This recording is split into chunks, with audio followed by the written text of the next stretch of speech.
Daddy, are we having pancakes today? The small voice drifted from the pink butterfly-covered bedroom down the hall, hopeful as always.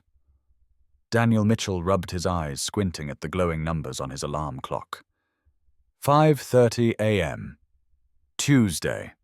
Definitely not pancake day, but Emma asked anyway, because she was 6 years old and still believed her father could work miracles between coffee and carpool. This is the story of how one wrong door changed everything for a single father who thought his biggest mistake would be his last. What happened next proved that sometimes our greatest failures lead us exactly where we need to be.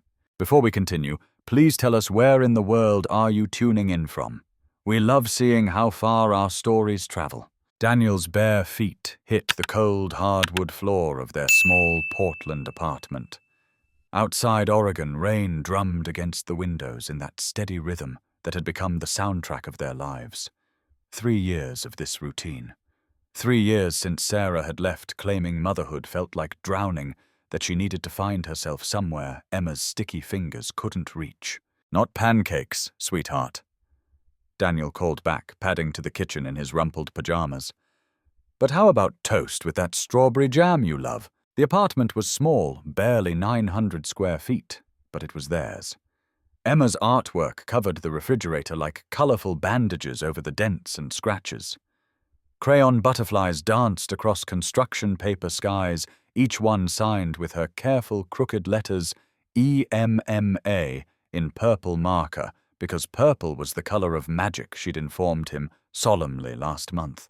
Daniel started the coffee maker, a second-hand machine that groaned like an old man getting out of bed. The sound used to embarrass him when Sarah lived here, when she'd wrinkle her nose and suggest they register for a proper espresso machine. Now it was just another friend in their morning orchestra. Daddy Emma's voice carried more urgency now. I can't find Butterfly. Butterfly was a stuffed monarch with one wing slightly more chewed than the other.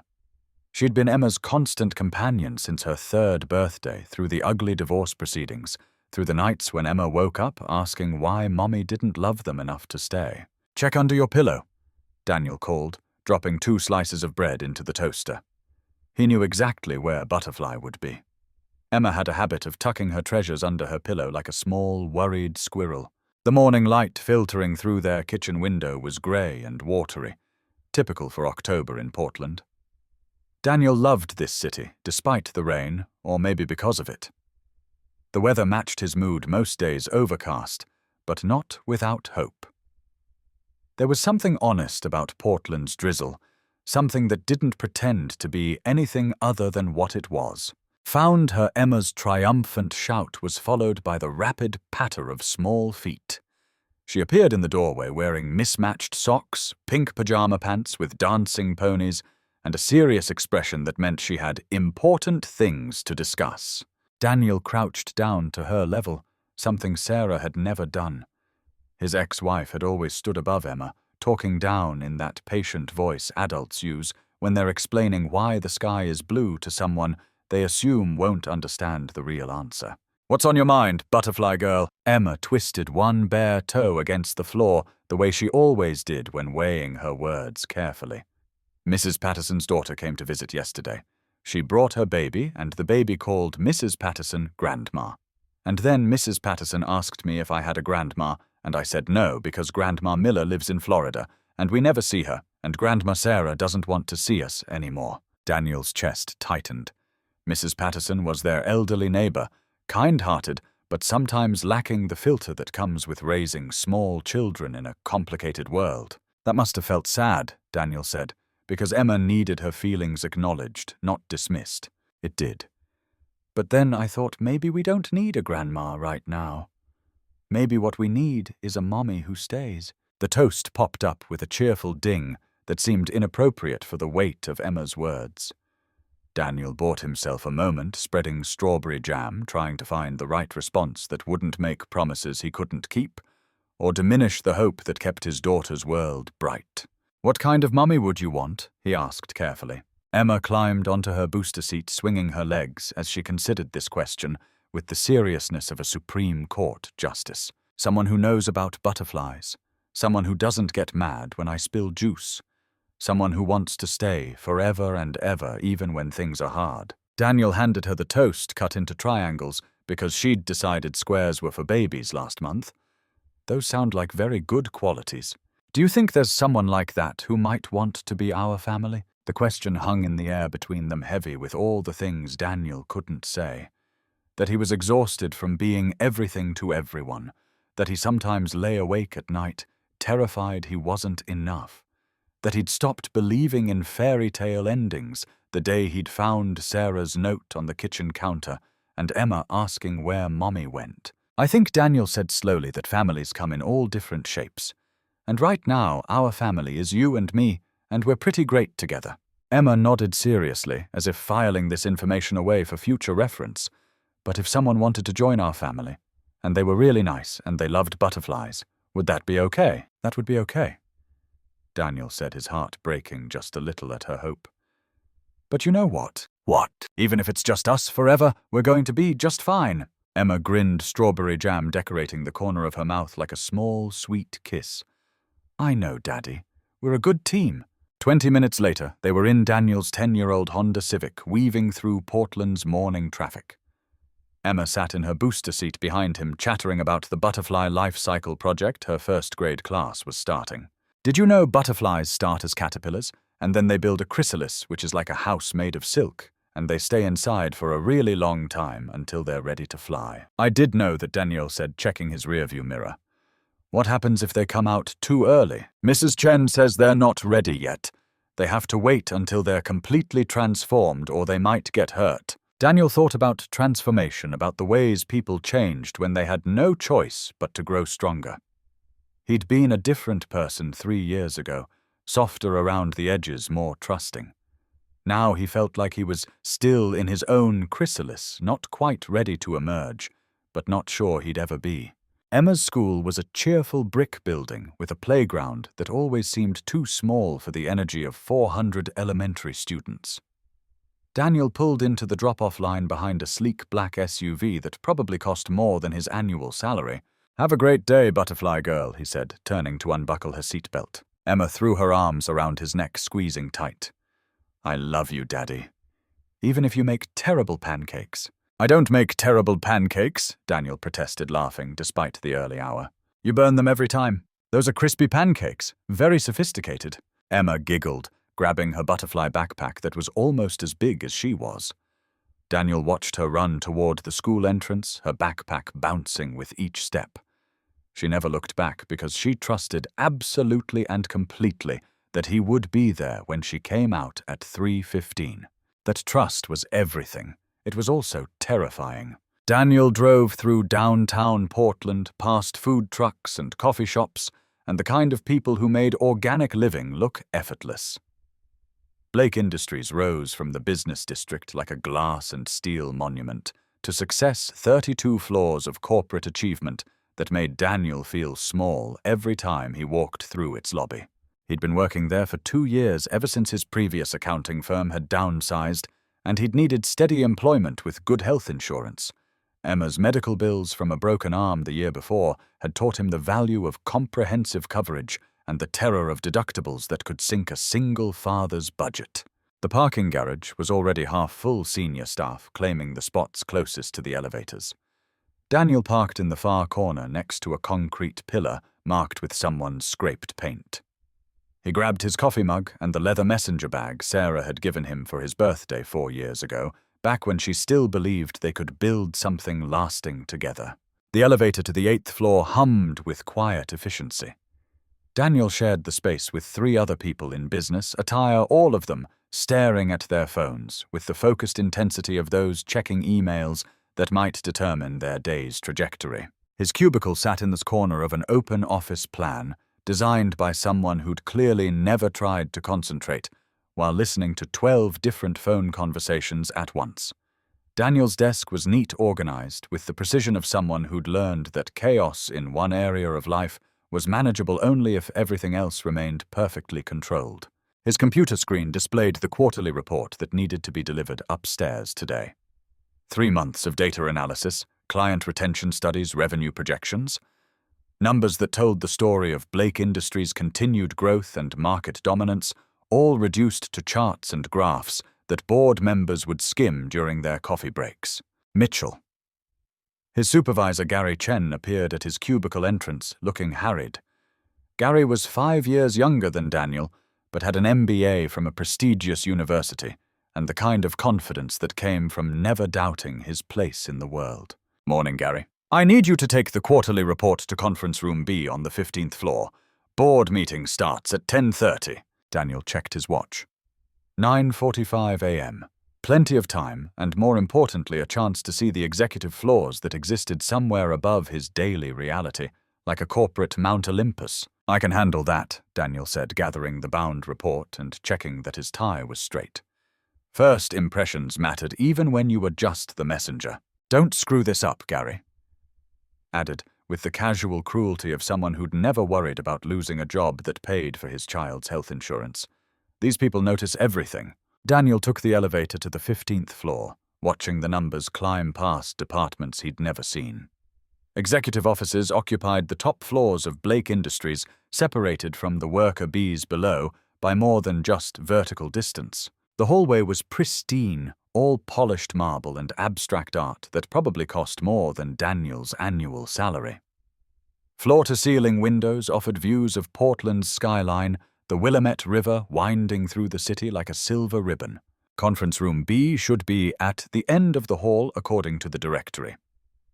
Daniel's footsteps echoed despite his efforts to walk quietly. Everything here felt expensive, important, designed to remind visitors of their place in the corporate hierarchy. He reached for the door handle, checking his watch one more time. 10:15. Perfect timing. The report felt substantial in his hands, proof of work, well-done analysis that would help shape the company's future decisions. Daniel pushed open the door and stepped inside, and his world stopped. The woman standing in the center of the room was not a conference table full of board members. She was not expecting a quarterly report delivery. She was, in fact, not expecting anyone at all. Sophia Blake stood frozen in a shaft of morning sunlight, one arm reaching toward a garment bag hanging from the doorframe, her red silk blouse unbuttoned and hanging open, revealing a delicate black lace bra that caught the light like expensive lingerie in a magazine advertisement. Her blonde hair fell in perfect waves around her shoulders, longer than it appeared in the corporate headshots that graced Blake Industries' annual reports. Her grey eyes, famous for their ability to reduce grown men to stuttering children during board meetings, were wide with shock and something that looked like vulnerability. For exactly 3 seconds, neither of them moved. Daniel's brain tried to process what he was seeing while his body remained paralyzed in the doorway. The quarterly report slipped from his suddenly nerveless fingers, hitting the marble floor with a sound like a gunshot. Sophia Blake, the CEO, the woman Forbes had called the Ice Queen of corporate America. The person who'd built Blake Industries from her father's small consulting firm into a billion-dollar empire, who'd never been photographed smiling, who fired executives with the efficiency of someone cancelling a subscription service, standing half-dressed in what was clearly her private office, not conference room B. "I'm so sorry," Daniel stammered the words, tumbling over each other in his rush to apologize. "I thought this was conference room B. I'm supposed to deliver a report. I didn't mean to. I'll just—" He bent to retrieve the scattered papers, his hands shaking so badly he could barely grasp them. His face felt like it was on fire, embarrassment flooding through him with the force of a physical illness. Sophia Blake said nothing. When Daniel finally forced himself to look up, she was watching him with an expression he couldn't read. Not anger exactly, not embarrassment either, though she was pulling her blouse closed with movements that seemed almost mechanical. "Conference room B is across the hall," she said quietly. Her voice was exactly as he'd imagined, it controlled precise, with the kind of authority that made people instinctively straighten their spines. "Yes, ma'am. Thank you. I'm really, really sorry about this. This never happened. I mean, I won't tell anyone I didn't see anything." He was babbling now, making it worse with every word. Daniel forced his mouth closed, clutched the reorganized papers to his chest like armor, and backed toward the door. "Mr. Sophia Blake's eyebrows rose slightly, waiting. "Mitchell." Daniel Mitchell, from accounting. 8th floor. She nodded once, a crisp acknowledgement that somehow felt like a dismissal. Daniel fled, pulling the door closed behind him with perhaps more force than necessary. Conference room B was indeed across the hall, clearly marked with brass lettering that Daniel should have seen the first time if he hadn't been so nervous about visiting the executive floor. He deposited the quarterly report on the mahogany table, mumbled something to the administrative assistant about the delivery, and escaped to the elevator as quickly as his legs could carry him. In the elevator, Danielle's reflection stared back at him from the polished steel doors. His face was still flushed, his tie slightly askew from his hasty retreat. What had just happened felt surreal, like something from a fever dream or a romantic comedy that would never happen to real people with real jobs and real mortgages. He'd seen Sophia Blake. Actually seen her, not just the distant figure in the lobby or the professional headshots in company literature, but as a real person caught in a private, vulnerable moment. And he was absolutely, completely fired. The thought hit him as the elevator descended past the 12th floor. There was no scenario in which the CEO of Blake Industries would overlook a mid-level accountant walking in on her while she was changing clothes. Daniel Mitchell from accounting 8th floor would be escorted from the building by security before lunch. Emma's trusting face flashed in his mind, the butterfly backpack bouncing as she ran toward school, confident that Daddy would be there at 3:15. The health insurance that paid for her doctor visits and the antibiotics when she got strep throat. The steady paycheck that kept their small apartment affordable and bought groceries and occasionally allowed for the kind of small splurges that made a 6-year-old feel rich. All of it gone because he couldn't read a simple door sign. Daniel sat in his cubicle for the next 3 hours, staring at his computer screen, without seeing anything.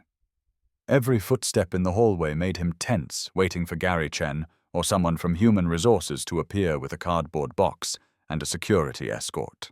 His phone buzzed with the text message. Emma's school reminding parents about early dismissal on Friday. Daniel deleted it automatically, then felt guilty for the small surge of resentment.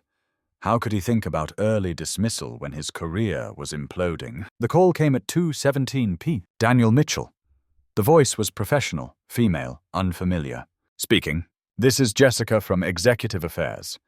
Ms. Blake would like to see you in her office at 2:45. 15th floor, Suite A. Please confirm your availability. Daniel's throat felt like sandpaper. I'll be there. Thank you. The elevator keycard will be waiting for you at reception. The line went dead. Daniel stared at his phone, trying to decide if 15 minutes was enough time to clean out his desk and call Emma's school to arrange alternate pickup arrangements. At 2:40 p.m., Daniel stood outside Suite A with sweaty palms and a heart rate that suggested he'd just climbed 15 flights of stairs instead of riding the elevator. The door was solid oak, expensive-looking, with a brass nameplate that read, Sophia Blake, Chief Executive Officer, in letters that somehow managed to look both elegant and intimidating. He raised his hand to knock, hesitated, lowered it again. Through the glass walls of the reception area, he could see Jessica, a woman in her 40s, with the kind of polished efficiency that suggested she'd been managing executive schedules since before Daniel knew what a quarterly report was. You can go in, Jessica said without looking up from her computer. She's expecting you. Daniel knocked once, heard, come in that same controlled voice from the morning, and stepped into Sophia Blake's office. The space was larger than his apartment. Floor-to-ceiling windows offered a panoramic view of Portland, the Cascade Mountains visible in the distance on this rare, clear October afternoon. The furniture was minimalist, but clearly expensive. A desk that looked carved from a single piece of black marble chairs that probably had names like the Barcelona or the Milano collection. Sophia Blake sat behind the massive desk wearing a different outfit, now a charcoal grey suit that fit her like it had been designed specifically for her body, which it probably had been.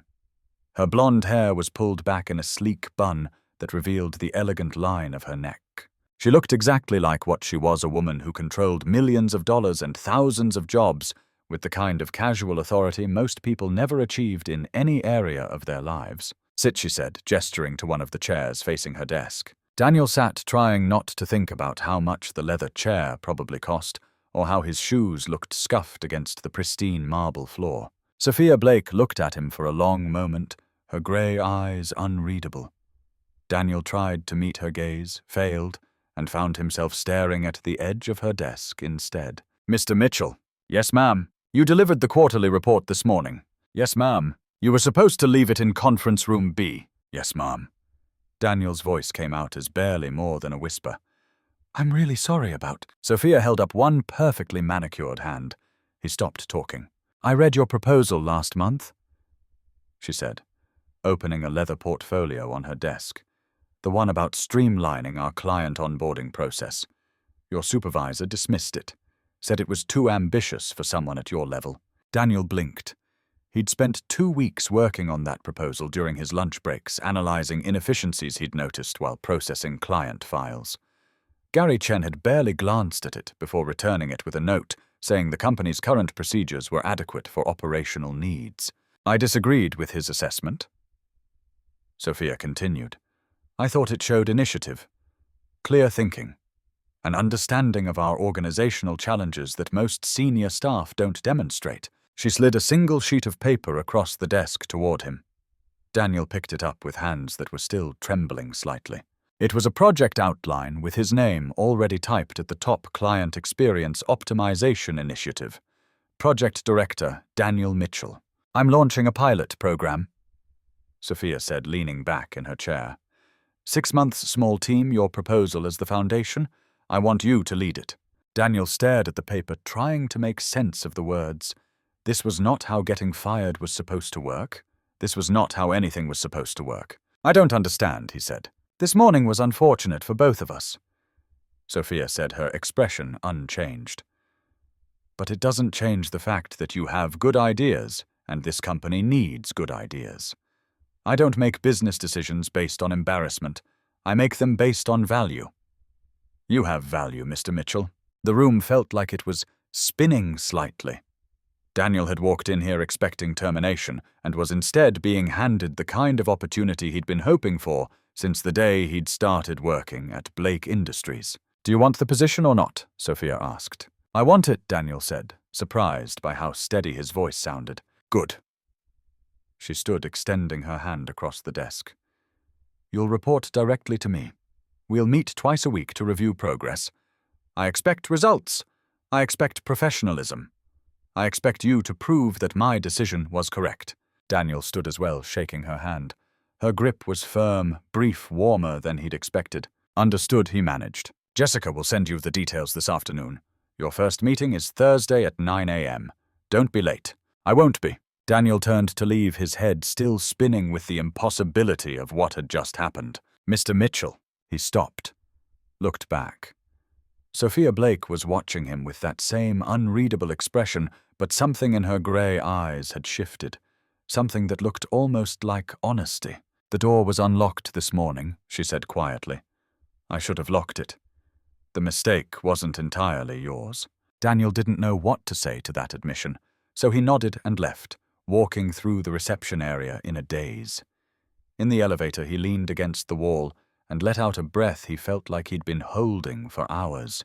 His phone buzzed with a reminder, pick up Emma at 3:15. He checked his watch, 3:05. He had time, but barely. Daniel drove to Emma's school with the windows down, letting the October air clear his head. The parking lot was full of SUVs and minivans, parents chatting in small groups while they waited for the afternoon dismissal bell. When Emma came running out, her backpack bouncing with each step, Daniel scooped her up and held her tighter than usual. Daddy, you're squishing me. She laughed, but she wrapped her arms around his neck and squeezed back. Sorry, butterfly girl. Just happy to see you. Did you have a good day? Emma asked as he buckled her into her booster seat. Daniel thought about that question. The morning's embarrassment, the afternoon's impossible opportunity, the way Sophia Blake had looked at him when she said the mistake wasn't entirely his. Yeah, he said, surprising himself. I think I did have a good day. Me too. Mrs. Chen showed us pictures of real butterflies, and did you know that some butterflies can fly thousands of miles? They're stronger than they look. As Daniel drove home through Portland's afternoon traffic, Emma chattering about migration patterns and wing colors he thought about transformation, about the unpredictable ways life could change direction when you least expected it. He had no idea what came next, but for the first time in 3 years, he felt something other than simple survival. He felt possibility. Thursday morning arrived grey and drizzling, typical for October in Portland, but somehow feeling like a fresh start. Daniel had been awake since 4:30 a.m., reviewing his notes one more time, checking his tie in the bathroom mirror, trying to calm the nervous energy that had been building since Tuesday afternoon. Emma sat at their small kitchen table, methodically eating cereal while studying a library book about monarch butterflies. "Daddy, did you know that butterflies taste with their feet?" she announced between spoonfuls. "That's pretty weird," Daniel replied, straightening his tie for the 3rd time. The same tie Sarah had picked out for his job interviews 3 years ago. Navy blue with tiny silver dots that were supposed to suggest reliability without being boring. Not weird, Emma corrected seriously. Different.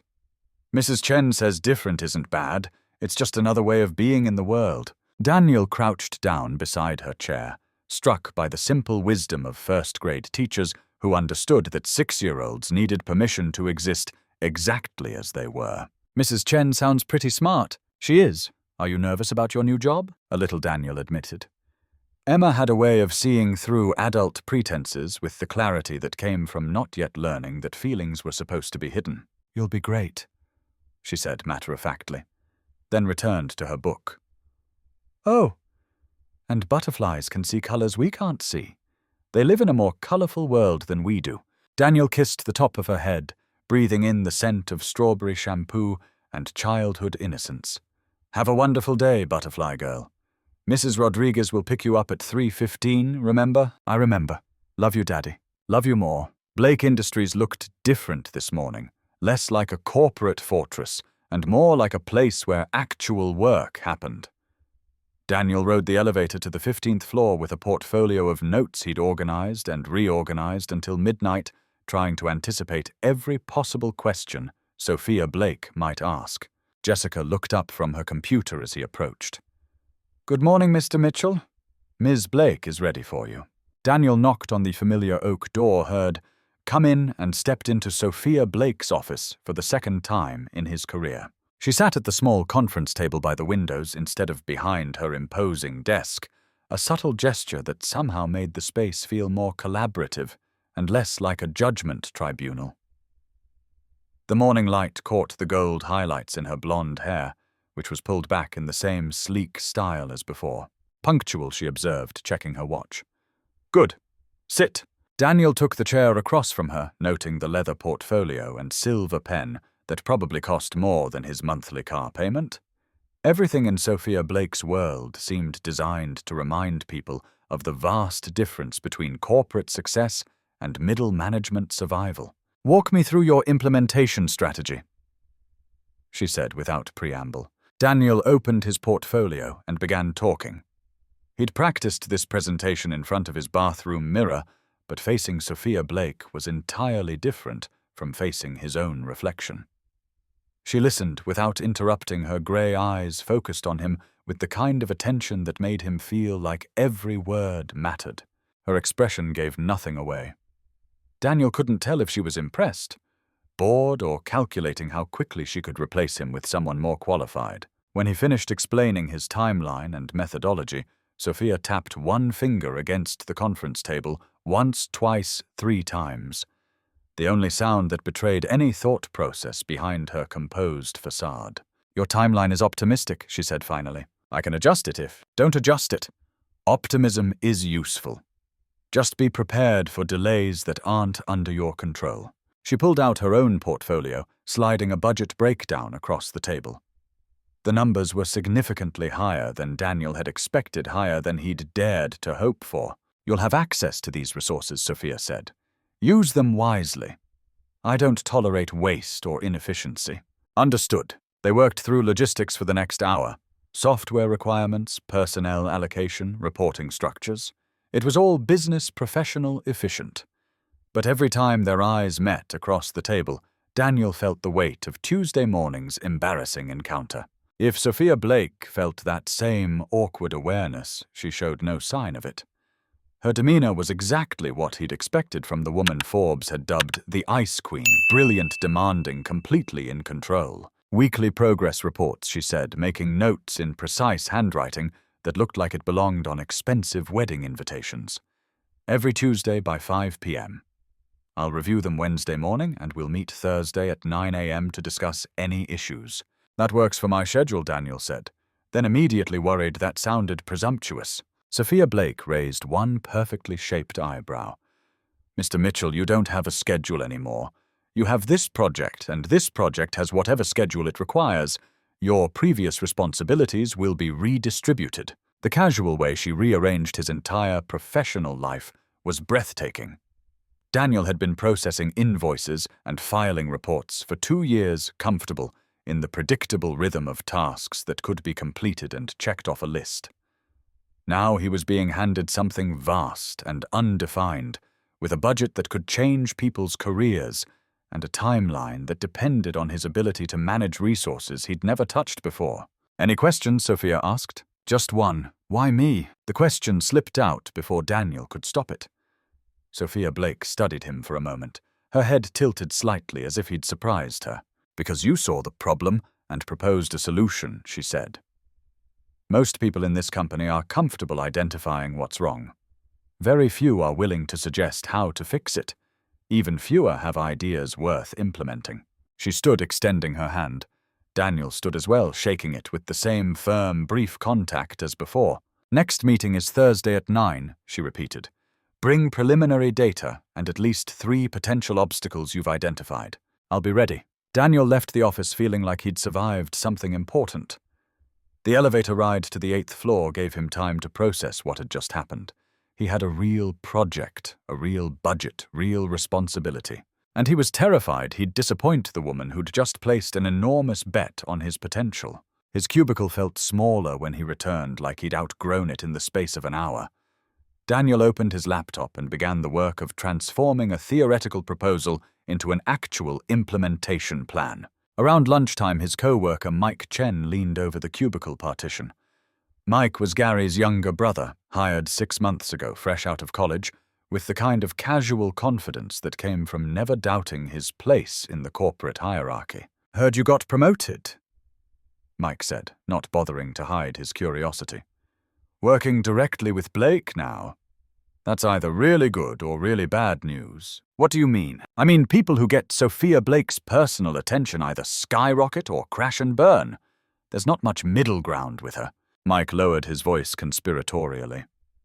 My cousin worked in executive recruiting before she moved to Seattle. She says Blake is brilliant but impossible, expects perfection from everyone around her, and when she doesn't get it, he made a cutting gesture across his throat. Good luck, man. Mike added, rather you than me. That woman doesn't smile. Ever. Daniel didn't respond, turning back to his computer screen.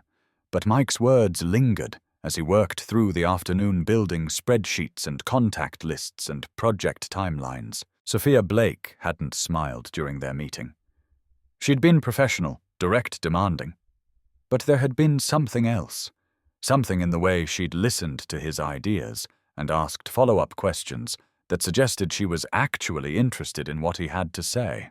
That was more than most executives offered, even if it came without warmth. At 3:00 p.m., Daniel's phone buzzed with a text from Mrs. Rodriguez. Emma picked up safely. She's drawing butterflies at my kitchen table and asking when you'll be home for dinner. Daniel smiled the first genuine smile of his day. Whatever happened with Sophia Blake and her demanding expectations, whatever obstacles lay ahead with this impossible project, he had Emma waiting for him at home with butterfly drawings and stories about her day. That made everything else manageable. By the 3rd Thursday meeting, Daniel had stopped checking his tie every 5 minutes.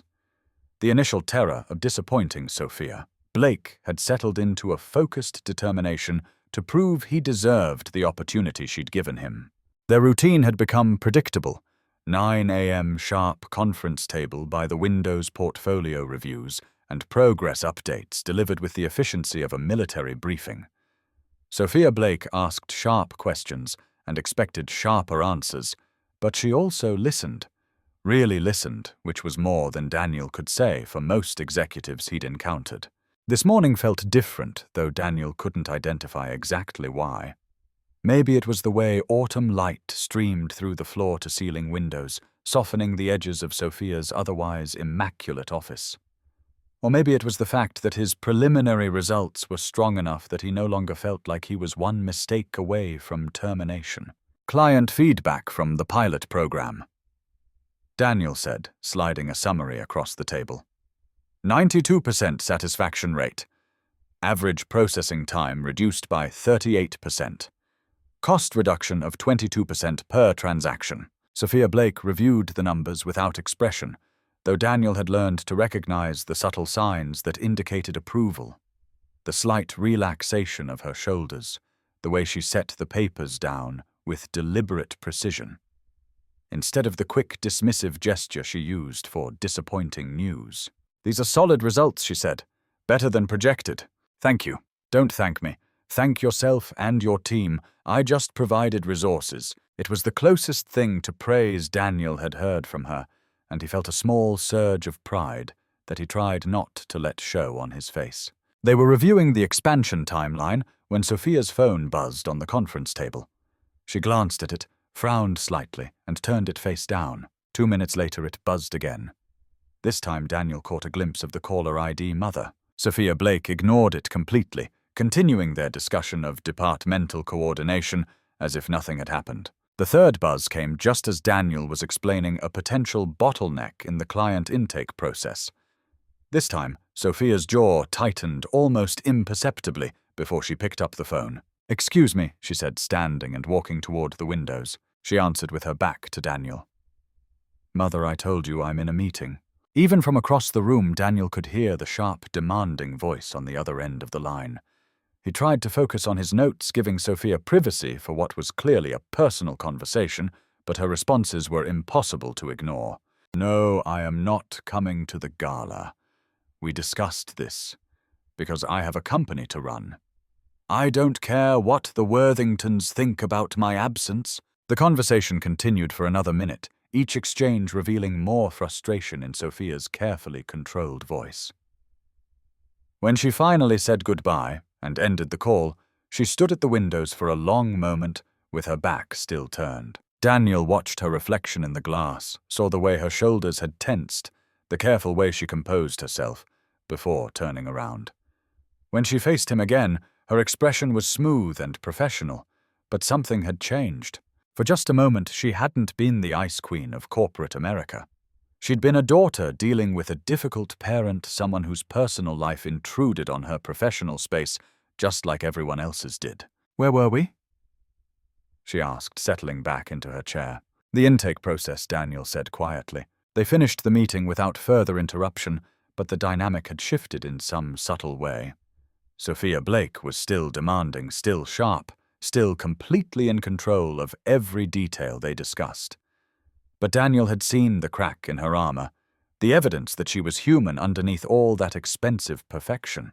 As he gathered his papers to leave, she asked a question that surprised him.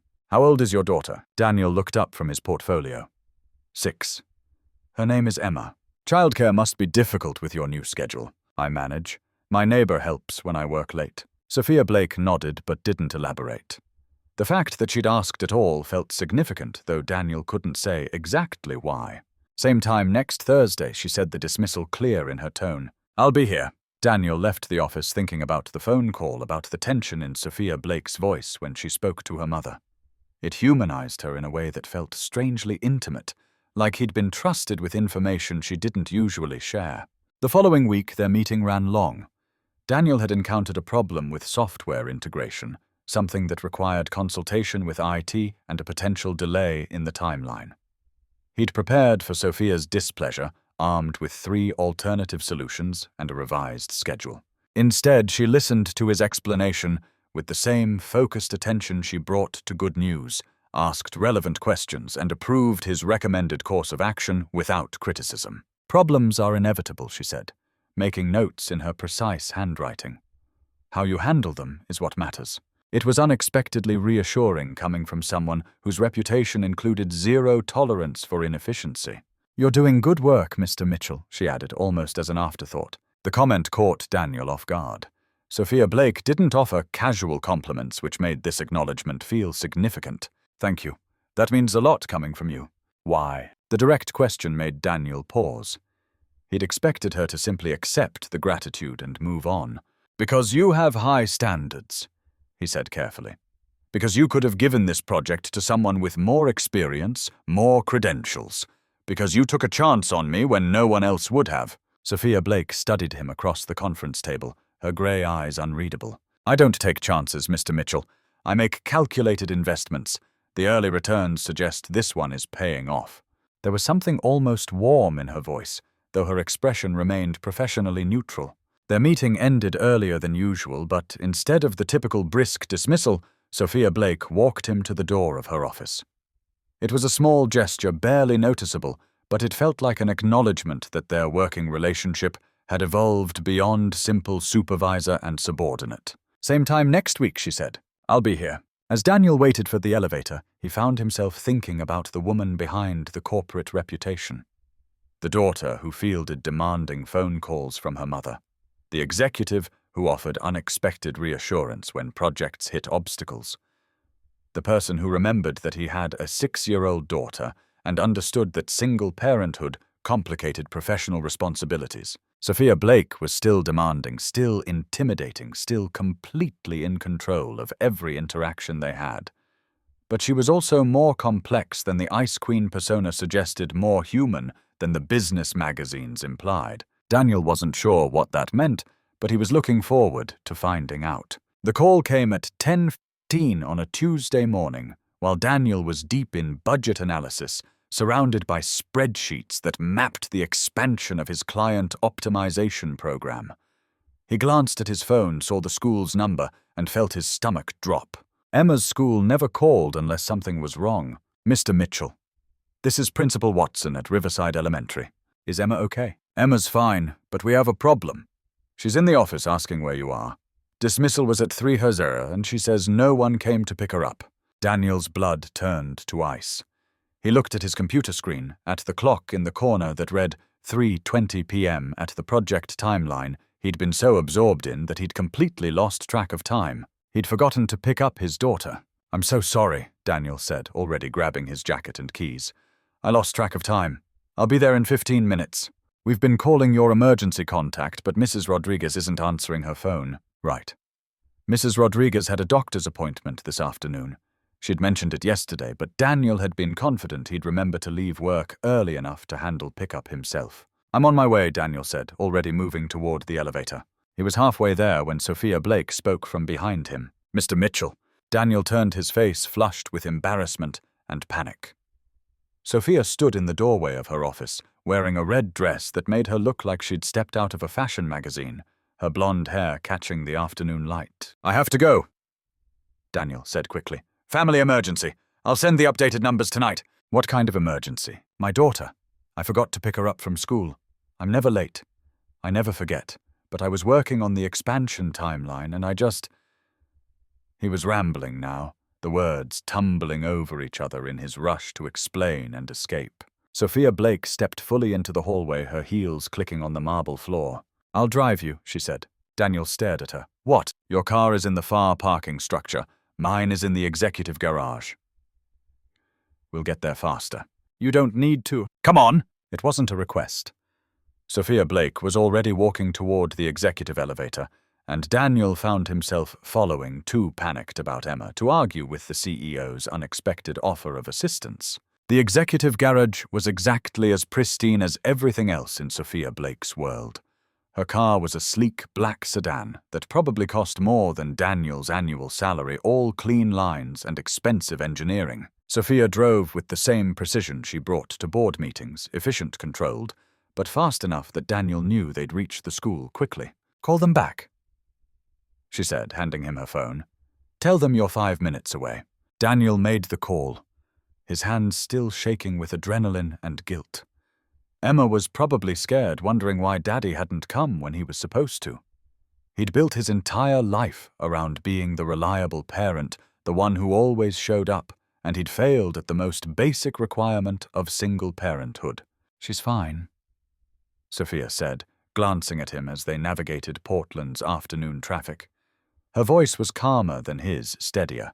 "You're not the first parent to lose track of time during work." "I've never done this before," Daniel said. "Not once in 3 years. Emma depends on me to be there. And you are there. You're there every other day, and you're going to be there in 4 minutes. One mistake doesn't erase 3 years of reliability." The unexpected reassurance from someone he barely knew felt like a lifeline. Daniel had spent the entire drive imagining Emma's confused face, her tears, the way she'd ask why Daddy forgot about her. Riverside Elementary was a cheerful brick building with colorful playground equipment and the kind of welcoming atmosphere that made parents feel confident about leaving their children there. Daniel had chosen it specifically because it felt safe, nurturing, reliable. He ran through the front entrance, Sophia behind him, and found Emma sitting in the principal's office, with her butterfly backpack on her lap and tears dried on her cheeks. "Daddy!" She launched herself into his arms, and Daniel held her tight, breathing in the familiar scent of strawberry shampoo and playground dust. "I'm so sorry, butterfly girl," he whispered into her hair. "I messed up. It won't happen again." "You forgot me," Emma said against his shoulder, her voice small and hurt. "I know, I'm sorry. I was working and I lost track of time, but that's no excuse. You're the most important thing in my whole world." Principal Watson appeared in the doorway, a kind woman in her 50s who'd seen every variation of parental crisis over her 20-year career. "These things happen," she said gently. Emma was very brave. She helped Mrs. Kim organize the art supplies while we waited. Daniel lifted his head to thank the principal and noticed Sophia Blake, standing near the office door, quietly observing the reunion. He'd completely forgotten she was there. Emma followed his gaze and noticed the elegant blonde woman in the red dress, who looked nothing like the other parents they typically encountered. "Who's that?" Emma whispered. "That's Miss Blake. She works with Daddy and she gave us a ride." Emma studied Sophia with the frank curiosity that only 6-year-olds could manage. Sophia Blake, who intimidated board members and made grown executives nervous, crouched down so she was at Emma's eye level. "Hello, Emma," Sophia said, her voice softer than Daniel had ever heard it. "I've heard a lot about you. You're really pretty," Emma said with typical 6-year-old directness. A genuine smile flickered across Sophia's face, brief but real. "Thank you. You're very pretty too." "Do you like butterflies?" "I do. Want to see my butterfly drawing? I made it in art class today." Emma was already digging through her backpack, pulling out a crumpled piece of construction paper covered in purple and orange crayon marks. It was recognizably a butterfly if you squinted and used your imagination. Sophia examined the drawing with the same focus she brought to quarterly reports. "This is beautiful, Emma. I love how you used purple for the wings." "Purple is the color of magic," Emma explained seriously. "Mrs. Chen taught us that." Mrs. Chen sounds very wise. As they ate breakfast together, slightly burnt, very abstract dinosaur pancakes, Collins thought back to that Friday night at the Copper Kettle. One moment, one choice. It had changed everything. They were a family. They were complete. They were home. Collins watched this interaction with growing amazement. The Ice Queen of corporate America was having an earnest conversation about crayon butterflies with his 6-year-old daughter, and Emma was responding like she'd found a new best friend. "We should get going," Daniel said eventually. "I'm sure Miss Blake has important things to do." "Can she come to our house?" Emma asked. "We have juice boxes." Daniel felt his face flush. "Emma, Miss Blake is very busy." "Actually," Sophia said, standing gracefully, "juice boxes sound wonderful." The drive to Daniel's apartment complex was surreal. Emma chatted from the back seat about her day, her butterfly project, her friend Madison, who had loose teeth, completely at ease with this stranger who'd appeared in her world like an elegant fairy godmother. Daniel provided directions while trying to process what was happening. Sophia Blake, billionaire, CEO, the woman who fired executives with legendary efficiency, was coming to his small apartment to drink juice boxes with his daughter. Their building was exactly what Daniel could afford on an accountant's salary. A modest 2-story complex in a neighborhood that was safe but not fashionable. His Honda Civic looked shabby next to Sophia's sleek sedan, and Daniel found himself apologizing for the peeling paint on the stairwell as they climbed to the second floor. "It's not much," he said, unlocking the apartment door. "It's home," Sophia replied, and something in her voice suggested she understood the difference between expensive and valuable. Inside the apartment was small but clean. Emma's artwork covered the refrigerator in colorful layers. Her toys were scattered across the living room floor, with the organized chaos that comes from a child who plays imaginatively and a parent who's learned to distinguish between mess and disaster. Sophia Blake didn't seem to notice the second-hand furniture or the scuffed hardwood floors. She sat on the couch while Emma brought her a juice box apple, because that was the most grown-up flavor, and 3 more butterfly drawings from her collection. Daniel stood in the kitchen making coffee and watching his daughter show off her artwork to the most powerful person he'd ever met.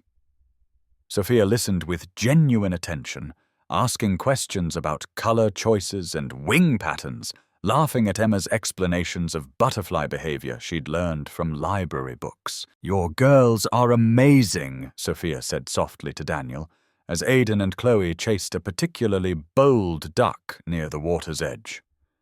"They get it from their mother," Daniel replied, his voice thick with emotion. He stared out at the pond, remembering the countless Saturdays they'd spend here as a family of 4. She always said that kindness costs nothing but means everything. I think she'd be proud of them today."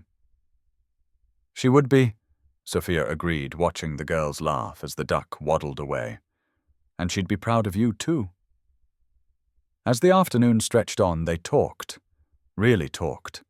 Daniel told you about the impossible balance of single parenthood, the guilt he carried over every little thing he couldn't do perfectly, the way he stayed up late baking cookies that never tasted quite right because he needed to honor his wife's memory somehow, the fear that his daughters would grow up with holes in their hearts that he couldn't fill. Sophia shared stories from her childhood, the loneliness of foster care, the resilience she'd built moving from home to home, never quite belonging anywhere. She told him about her job at the library before the accident, how she loved being surrounded by stories and helping people find exactly the book they needed. And she told him about the 8 months since the crash, the physical therapy, the pain, the slow realization that her fiancé was pulling away even as she needed him most. When the sun began to set, painting the sky in shades of orange and pink, Daniel found himself not wanting the day to end. This stranger had become someone important in the span of a few hours, not because of romance or attraction, but because of something deeper, a recognition of shared pain and resilience. "Sophia," Daniel said, as they prepared to part ways, "I know we just met, but I'd like to give you my number. If you ever need someone to talk to or help with anything, please call or text me. I mean it." Sophia's eyes filled with fresh tears, but she was smiling. "I'd like that. And here, let me give you mine, too." They exchanged phones, each typing in their contact information. When Daniel handed hers back, Sophia held it for a moment, staring at his name on her screen. "Thank you," she whispered. "I don't know what I did to deserve meeting you all today, but I'm so grateful. Daddy always says the universe puts people in our path when we need the most," Chloe announced, hugging Sophia's arm. "Maybe we all needed each other today. Maybe we did." Sweetheart Daniel agreed, his heart feeling lighter than it had in 2 years. Maybe we really did. 3 days later, Daniel's phone rang while he was making dinner. "Hello, it's Daniel. It's Sophia from the park." "Sophia." Daniel smiled, his heart lifting. "I'm so glad you called. How are you doing?" There was a pause then. "Better than I thought I'd be. I found a support group for people with spinal injuries. First meeting is tomorrow. I'm nervous, but I'm going to try." "That's incredible," Daniel said, genuine pride in his voice. "That takes real courage. I keep thinking about what you said, that I'm still here. That has to mean something, right? It means everything." "Can I ask you something?" Emma asked with the directness that continued to surprise him. "Why would you think that?" "Because you have that worried face you get when you're thinking about grown-up problems. And because Miss Sophie seemed sad yesterday when she came for dinner. Daniel realized he'd underestimated his daughter's ability to read emotional undercurrents. Emma might be 6 years old, but she was extraordinarily perceptive about the adults in her world. Miss Sophie has some people at work who don't like the decisions she's made, Daniel explained carefully. But that's not because of us. That's because some people like to make problems for other people. Emma considered this while coloring a worksheet about butterfly life cycles. Are they jealous? She asked. What makes you think they might be jealous? Madison at school gets mean when other kids are happy about things she doesn't have. Like when I brought my butterfly book for show and tell. Madison said it was stupid because she doesn't like reading. Maybe the people at Miss Sophie's work are like Madison. The parallel was surprisingly accurate. Trevor Kane's increasing interest in Daniel's role did seem motivated by something that looked suspiciously like professional jealousy mixed with personal resentment. You might be right about that butterfly girl. Will you and Miss Sophie figure it out? We'll try our best. Good, because I made her a drawing for tomorrow and I want to give it to her at dinner. The drawing was another butterfly garden, this one featuring 3 figures clearly meant to represent their small family. A tall blonde woman, a brown-haired man, and a small girl, all standing among flowers while butterflies danced overhead. Daniel's heart clenched looking at it. Emma had no idea that the happiness she'd captured in crayon and construction paper might be threatened by corporate politics and professional jealousy. The next morning, Trevor Kane's fishing expedition became a direct confrontation. Daniel was leaving Sophia's office after their regular Thursday meeting when Trevor stepped out of the elevator, his timing too perfect to be coincidental. Mitchell, right? Trevor's smile was friendly enough, but his eyes were calculating. The new project director. I've been hearing great things about your work. Thank you, sir. The team has been very collaborative. I'm sure they have. Must be nice getting such personal attention from the CEO. Not many mid-level employees get weekly one-on-one meetings with Sophia Blake. The comment was phrased as casual observation, but Daniel caught the underlying implication that his access to Sophia was unusual, potentially inappropriate, and definitely worth questioning. Ms. Blake maintains close oversight of all major initiatives, Daniel replied carefully. Of course she does, though I have to say I don't recall her taking quite this level of personal interest in previous projects. But then you must have made quite an impression during your initial presentation. Trevor's smile sharpened slightly. When was that again, your initial meeting with her? Daniel felt a chill that had nothing to do with the building's air conditioning. Trevor wasn't asking about professional presentations. He was fishing for information about the morning Daniel had walked through the wrong door, the incident that had started everything between him and Sophia. I submitted a project proposal through normal channels, Daniel said. Ms. Blake reviewed it and decided to move forward with implementation. Interesting. I'll have to ask her about her selection criteria sometime. Always curious about executive decision-making processes. Trevor stepped into the elevator, his parting smile suggesting the conversation was far from over. That evening, Daniel told Sophia about the exchange, while Emma built elaborate block towers in the living room. He knows something, Daniel said quietly. Or he thinks he knows something. Either way, he's positioning himself to make trouble for both of us. Sophia's face had gone pale during his recitation of Trevor's comments. The wrong door, she said. He's fishing for information about that morning. How could he possibly know about that? I don't know. But Trevor doesn't ask random questions. If he's probing, he has a reason. They sat in silence for a moment, watching Emma arrange her blocks with the focused determination that characterized all her creative projects. What do we do? Daniel asked. Sophia's grey eyes were troubled when she looked at him. We be more careful. No more dinner meetings that could be misinterpreted. No more casual conversations that look too personal for professional relationships. What does that mean exactly? It means we keep our personal relationship completely separate from work. No more Thursday meetings at my office unless absolutely necessary. No more casual text messages during business hours. No more anything that Trevor can use to build a case against either of us. Daniel felt something cold settle in his chest. For how long? Until this blows over. Until Trevor finds something else to focus on, or until I can find a way to neutralize his interference. And in the meantime, Sophia looked at Emma, who was carefully balancing a wooden block on top of her tower, her small face scrunched in concentration. "In the meantime, we protect what we've built," she said quietly, "both professionally and personally, which means being very, very careful about how we navigate the next few weeks." Daniel understood the necessity, but he hated it. They'd worked so hard to build something real together, something that included Emma's happiness and trust, and now corporate politics were threatening to tear it apart before it had a chance to fully develop. "Emma's going to notice if you stop coming to dinner," he pointed out. "I know. We'll figure something out. Maybe weekend visits when it's clear they're personal rather than professional." "This isn't fair." "No, it's not. But fairness isn't always relevant in corporate environments. What matters is protecting our ability to continue working together and building our personal relationship without interference." Emma's tower collapsed with a satisfying crash of wooden blocks. Instead of frustration, she laughed and began gathering pieces for another architectural experiment. "I wish I had her resilience," Sophia said, watching Emma rebuild with undiminished enthusiasm. "She learned it from necessity," Daniel replied.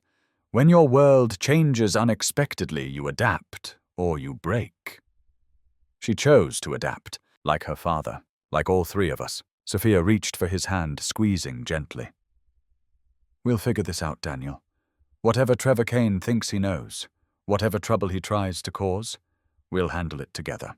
"Promise, promise." But as Daniel watched Trevor Kane's confident smile replay in his memory, he couldn't shake the feeling that their carefully constructed happiness was more fragile than any of them wanted to acknowledge. The blocks scattered across his living room floor looked suddenly ominous, like the remnants of something beautiful that had been too easily destroyed. The anonymous email arrived in the Blake Industries board members' inboxes on a Tuesday morning at 8:47 a.m. with a subject line that read, "Concerns regarding executive decision-making and potential conflicts of interest." Daniel knew about it because Sophia called him at 9:15, her voice tight with controlled anger and something that sounded dangerously close to panic. "We need to talk," she said.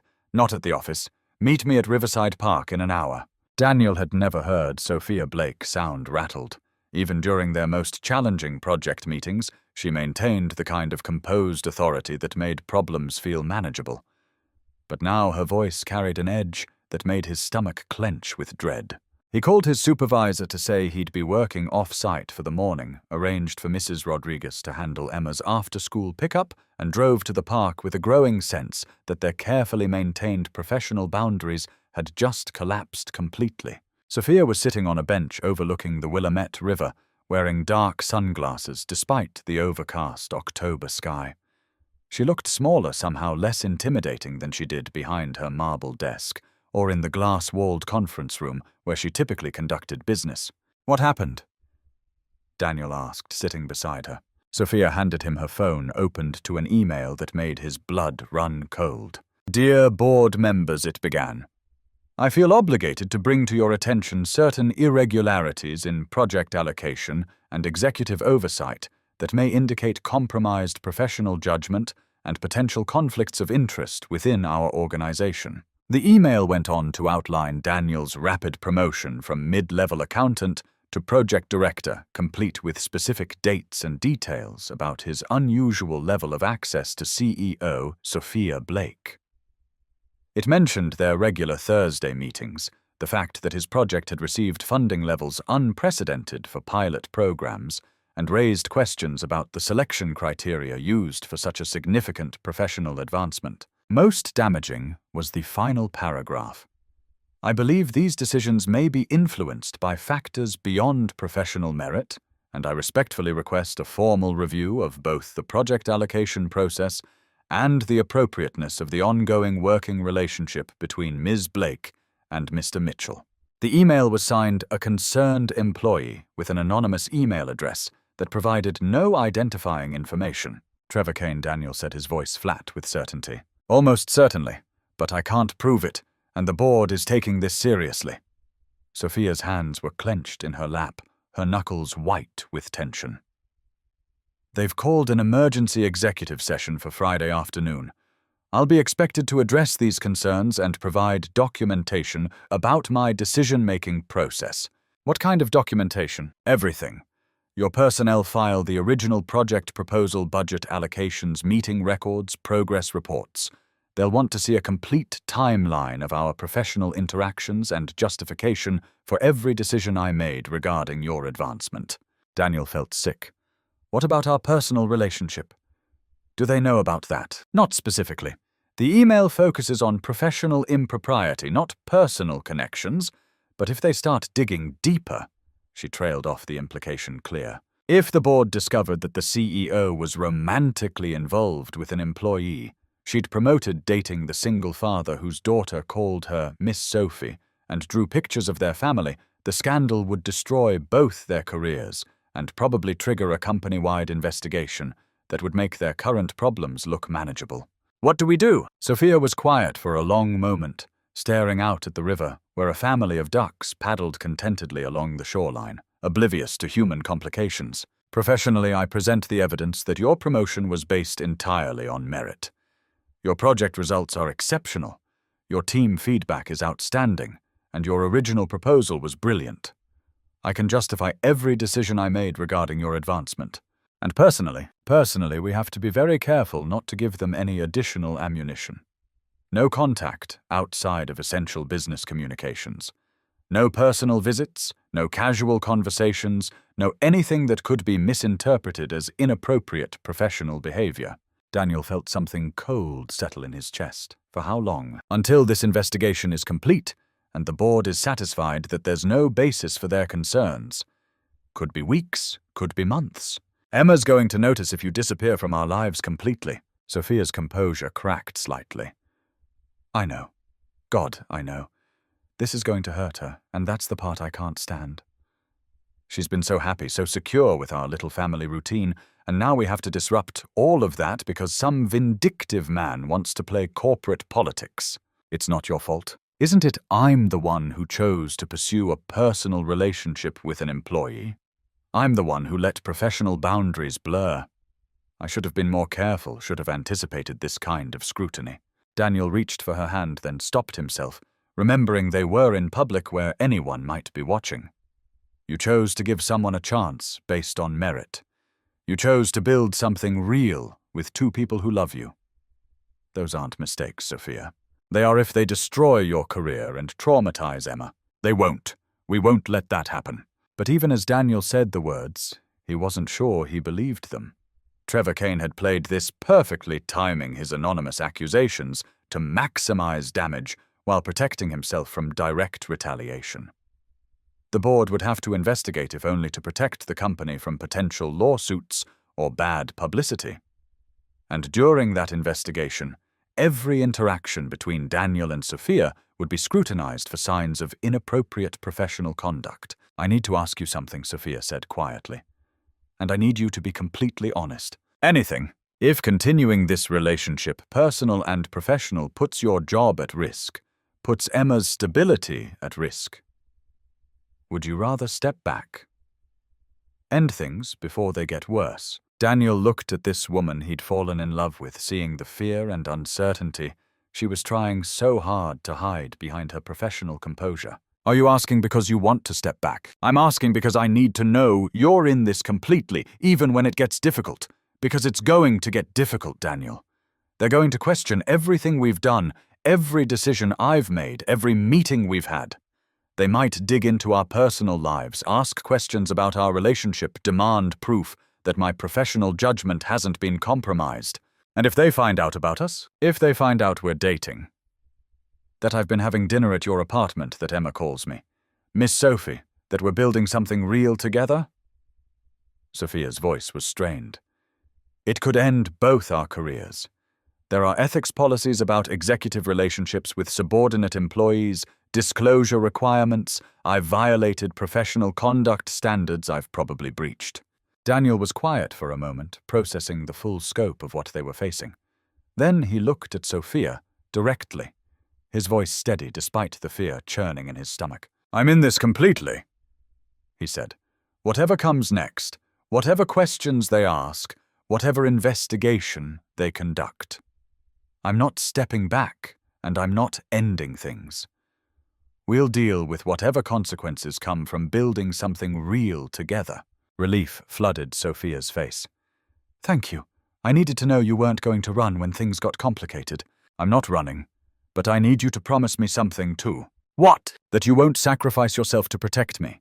That you won't decide our relationship is too costly for your career and try to handle this alone. Daniel, promise me, Sophia. We're in this together, or we're not in it at all. She nodded, though he could see the conflict in her grey eyes. Sophia Blake had spent her entire adult life solving problems by taking control, by sacrificing whatever was necessary to protect what mattered most. Learning to accept help, to share burdens, to trust someone else with her professional reputation would be one of the hardest things she'd ever done. I promise, she said finally. They sat by the river for another hour, planning their strategy for the coming investigation, discussing how to minimize contact without completely disappearing from each other's lives, trying to figure out how to explain the situation to Emma without destroying her sense of security.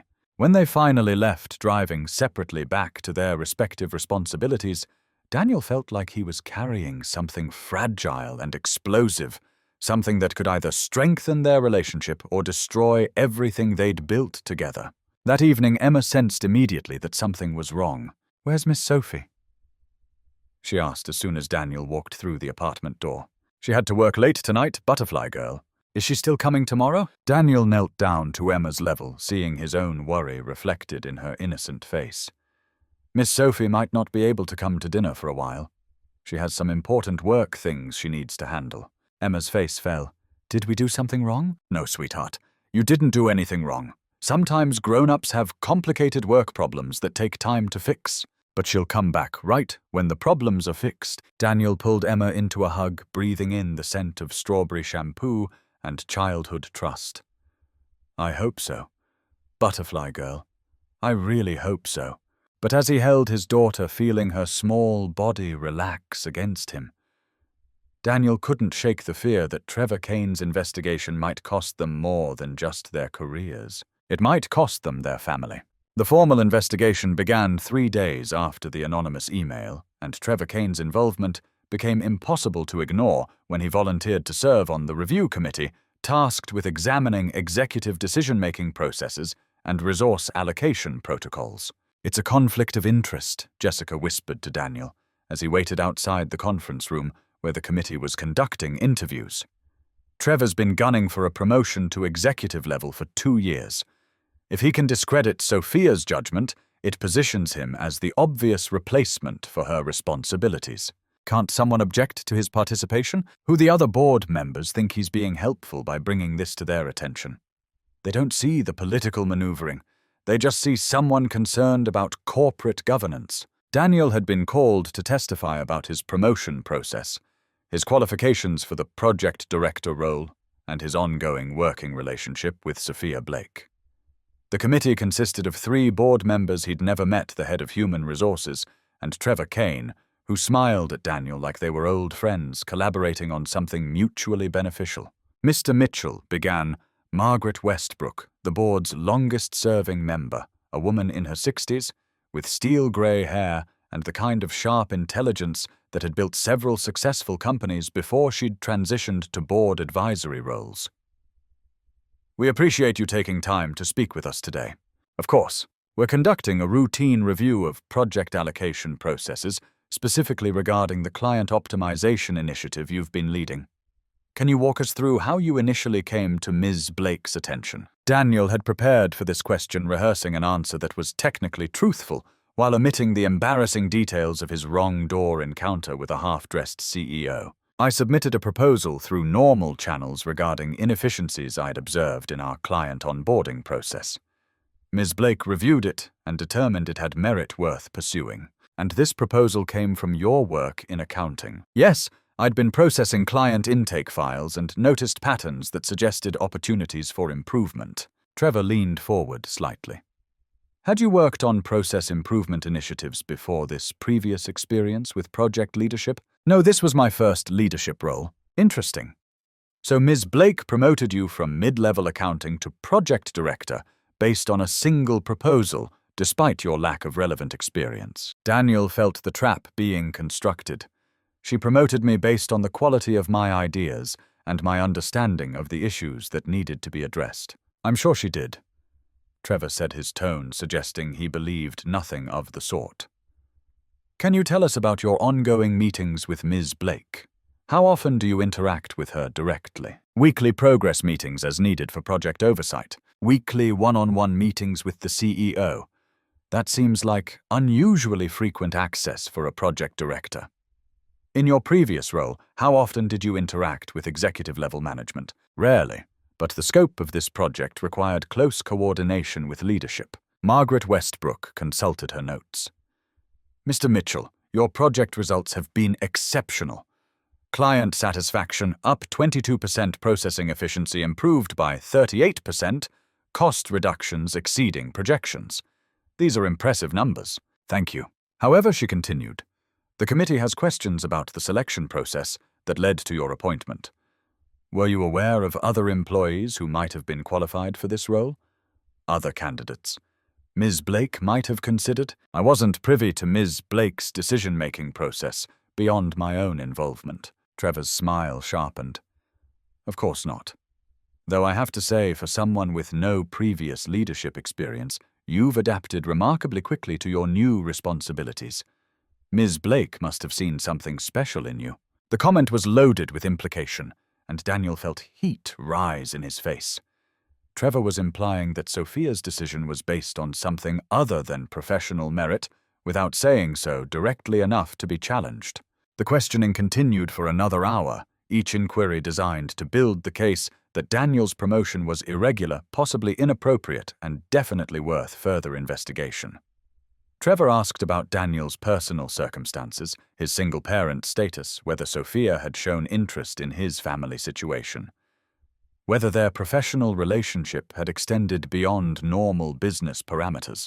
Daniel answered each question carefully, truthfully, but he could feel the noose tightening around both their careers.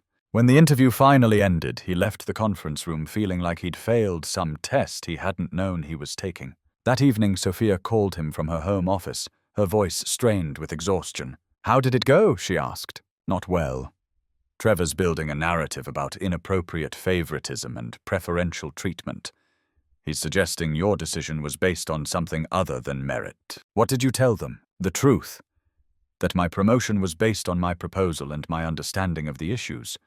But they're asking questions about our working relationship, our meeting frequency, whether you've shown interest in my personal situation. Sophia was quiet for a moment. They're fishing for evidence of personal involvement. Trevor definitely suspects something beyond professional interaction. He's too focused on the details that don't make sense unless there's something personal happening. Which there is, Daniel agreed. They'd been careful over the past week, avoiding any contact that could be construed as inappropriate. No dinners, no casual text messages, no personal conversations during business hours. But their previous routine of regular family meals and weekend visits had established a pattern that someone looking for evidence could easily misinterpret. Emma asked about you again today, Daniel said quietly. She wanted to know if you were angry at her, if that's why you stopped coming to dinner. Sophia's sharp intake of breath was audible through the phone. What did you tell her? That you had work problems to solve, and that sometimes adults have to focus on fixing difficult things. But she's not buying it. She knows something's wrong. I miss her. Sophia admitted, her voice breaking slightly. I miss both of you. This apartment feels so empty without your chaos and her chatter and the way she insists on showing me every single drawing she makes. We miss you too. They were quiet for a moment, both of them feeling the weight of their separation, the artificial distance that corporate politics had forced between them. Sophia, Daniel said carefully. I need to tell you something else. About the investigation. What? They're not just looking at my promotion. Trevor's been asking questions about budget allocations, resource approvals, vendor selections. He's conducting a comprehensive review of every decision you've made regarding the project. Looking for what? Evidence that you've shown favoritism in multiple areas. That your judgment has been compromised across the board, not just in personnel decisions. Daniel could hear Sophia moving around her office, probably pacing the way she did when her mind was working through complex problems. He's building a case for my removal, she said finally. What do you mean? If Trevor can demonstrate a pattern of poor judgment, inappropriate decision-making, and compromised professional standards, the board could vote to remove me from my position. Replace me with someone who demonstrates better corporate governance. Someone like Trevor Kane. Someone exactly like Trevor Kane. Daniel felt sick. This isn't just about discrediting our relationship. He's trying to steal your job. And he's using our relationship as the weapon to do it. The full scope of Trevor's strategy was becoming clear. He didn't just want to expose their personal involvement. He wanted to use it as evidence that Sophia Blake was unfit for executive responsibility. That her judgment was compromised, her professionalism questionable, her leadership ineffective. What do? We prove him wrong, Sophia said. And Daniel heard steel in her voice. We document everything. Provide evidence for every decision, demonstrate that my choices were based on sound business judgment and nothing else. And our relationship stays completely private until this investigation is closed. No contact, no meetings, no anything that could provide additional ammunition. For how long? However long it takes. Daniel understood the necessity, but he hated it. They were being forced to choose between their careers and their happiness, between Emma's stability and their professional survival. I have to go, Sophia said. I have 6 hours of documentation to review before tomorrow's committee meeting. But Daniel, this isn't over. Whatever Trevor Kane thinks he can accomplish, however he thinks this ends, it's not over. We're not over. I know. Tell Emma I said hello. Tell her I miss her butterfly drawings and our talks about ice cream science. I will. After Sophia hung up, Daniel sat in his quiet apartment thinking about corporate warfare and personal sacrifice, about the ways ambitious people could use other people's happiness as weapons in their own advancement strategies. Emma was asleep, her latest butterfly drawing still scattered across the kitchen table alongside her homework.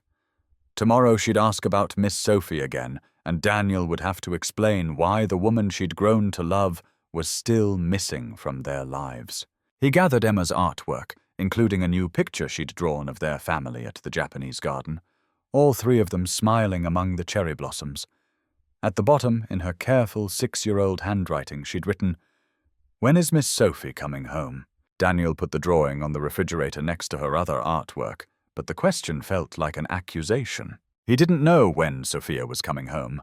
He wasn't even sure she'd survive the investigation with her career intact, but he knew he wasn't giving up without a fight. The emergency board meeting was called for Friday afternoon, and by Thursday evening, Daniel knew Sophia was in serious trouble. Jessica had been gathering intelligence all week using her network of administrative assistants and long-term employees to track the committee's progress.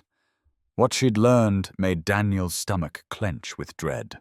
Trevor's been more thorough than we anticipated, Jessica said quietly, as they stood in the executive break room, ostensibly discussing project timelines, but actually sharing information that could determine Sophia's professional survival. What did he find? Documentation of every interaction you've had with Sophia since your promotion. Meeting schedules, email correspondence, budget approvals, resource allocations. He's built a timeline that makes it look like you received unprecedented access and favoritism. But the project results speak for themselves. They do. But Trevor's arguing that exceptional results don't justify irregular processes. He's claiming Sophia bypassed normal protocol, ignored other qualified candidates, and provided you with resources that weren't available to previous project directors. Daniel felt sick. What about the other committee members? What are they thinking? Margaret Westbrook is asking good questions, pushing back on some of Trevor's implications. But the others are concerned about corporate governance, about potential legal liability, if there's been any actual impropriety. And if they find out about our personal relationship, Jessica's expression was grim. If they find out you've been dating, that Emma calls her Miss Sophie, that she's been having dinner at your apartment and building blanket forts with your daughter, that's immediate termination for both of you, plus potential legal action for ethics violations. The weight of what they were hiding felt enormous. Daniel had spent the week trying to maintain normal routines with Emma while living in constant fear that someone would discover the truth about his relationship with Sophia. Every phone call from the school, every casual conversation with neighbors, every moment when Emma asked about Miss Sophie felt like a potential landmine that could explode their carefully constructed professional facades. "There's something else," Jessica said, lowering her voice even further. "Trevor's hired a private investigator." Daniel's blood ran cold. "What?" "Professional services company specializes in corporate investigations. They've been tracking both of you for the past week. Photographing comings and goings, documenting meeting locations, building evidence of your interactions outside the office." "Jesus, how do you know this?" "Because the investigator made the mistake of asking questions about Sophia's schedule at the front desk. Our security manager recognized him from a previous corporate case and made some calls." Daniel thought about his carefully maintained distance from Sophia over the past week. Their phone conversations conducted from his apartment, their complete avoidance of any public contact that could be misinterpreted. "Did they find anything?" "Not yet. You've been careful." "But Daniel, if they dig deeper, if they start asking questions about your personal life, about Emma's routine, about who's been helping with childcare." The implication was clear. Mrs. Rodriguez knew about Sophia's regular visits, about the family dinners and weekend trips. Emma's teacher was aware that Miss Sophie had become an important figure in Emma's life. If Trevor's investigator started interviewing the people in Daniel's ordinary world, they'd quickly discover evidence of a relationship that went far beyond professional collaboration. "What do we do?" "You keep your head down and pray that Sophia can defend her decisions tomorrow. Because if the board votes to remove her, none of this matters anyway." That evening, Daniel tried to maintain normal routine with Emma, helping with homework, and making dinner and reading bedtime stories. But his mind kept drifting to Sophia alone in her office or her apartment, preparing for a meeting that could end her career. Around 10 p.m. after Emma was asleep, he couldn't resist calling. Sophia answered on the first ring, her voice exhausted but alert. "How are you holding up?" Daniel asked. "I've been better. Spent the day reviewing every decision I've made since your promotion, building justification for every dollar spent and every resource allocated. My lawyers think we have a strong case, but there are no guarantees. What happens if the board votes against you? Immediate resignation, probably some kind of settlement agreement that includes non-disclosure clauses and non-compete restrictions. I'd be effectively blacklisted from executive positions in similar companies." Daniel felt his chest tighten. "And if they find out about us, then it's much worse. Criminal charges are possible if they can argue that I abused my authority for personal gain. At minimum, it would be a scandal that would follow both of us for the rest of our careers." "Sophia, I need to tell you something." She interrupted, her voice strained. "About tomorrow, about the board meeting, about what I'm going to say." "What?" "If they ask directly about our relationship, if Trevor produces evidence that forces the question, I'm going to tell them the truth." Daniel's heart stopped. "What do you mean?" "I mean, I'm not going to lie about loving you. I'm not going to pretend that my feelings for you and Emma are somehow shameful or inappropriate. If this investigation has taught me anything, it's that what we've built together is worth protecting even if it costs me everything else." "Sophia, you can't do that. The consequences of lying would be worse. If I deny our relationship and they find evidence later, and Trevor's investigator will find evidence if he keeps looking, then I'm not just guilty of ethics violations. I'm guilty of perjury, of obstructing a board investigation of professional misconduct that goes beyond personal relationships." Daniel understood her logic, but the thought of Sophia sacrificing her career for their relationship made him feel sick. "There has to be another way. Maybe. Maybe the board will accept my professional justifications and close the investigation without digging into personal matters. Maybe Trevor's case won't be strong enough to force the question. But if it comes down to protecting my career or protecting what we mean to each other, I choose us. Even if it means losing everything." Daniel listened to me carefully. 2 months ago, I thought everything meant corner offices and quarterly profits and board approval ratings. I thought success was measured in stock prices and market share and corporate achievement. Sophia's voice softened, becoming more vulnerable than he'd ever heard it. "You and Emma taught me that everything actually means butterfly drawings on refrigerators and bedtime stories about space butterflies and 6-year-old wisdom about ice cream science. Everything means having people who love you for who you are, not what you can do for them professionally." Tears burned Daniel's eyes. "I love you too, more than I thought I could love anyone." Then trust me to handle tomorrow the right way, whatever that means. I trust you completely. Just promise me you won't sacrifice yourself unnecessarily. Promise me you'll fight for us by fighting for yourself. I promise.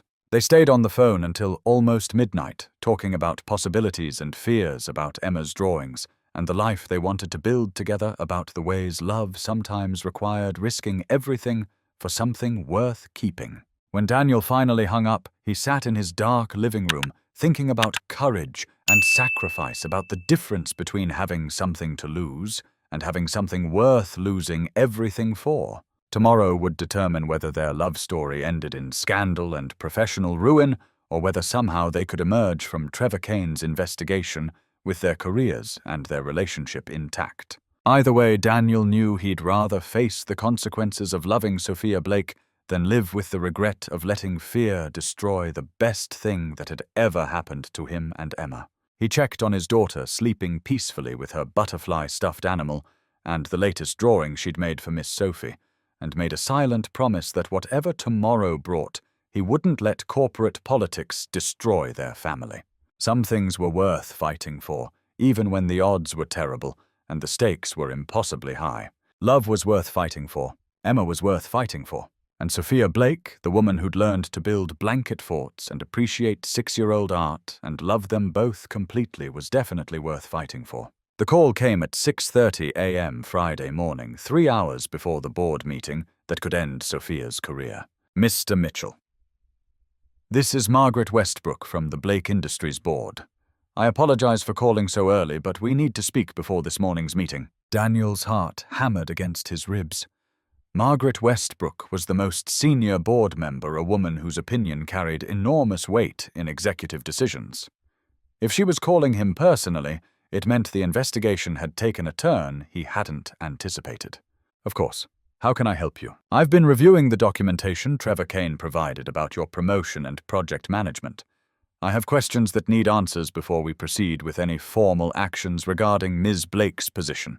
What kind of questions? The kind that require complete honesty about your relationship with our CEO, both professional and personal. Daniel felt the ground shift underneath him. Someone knew. Somehow, despite all their careful precautions, their relationship had been discovered.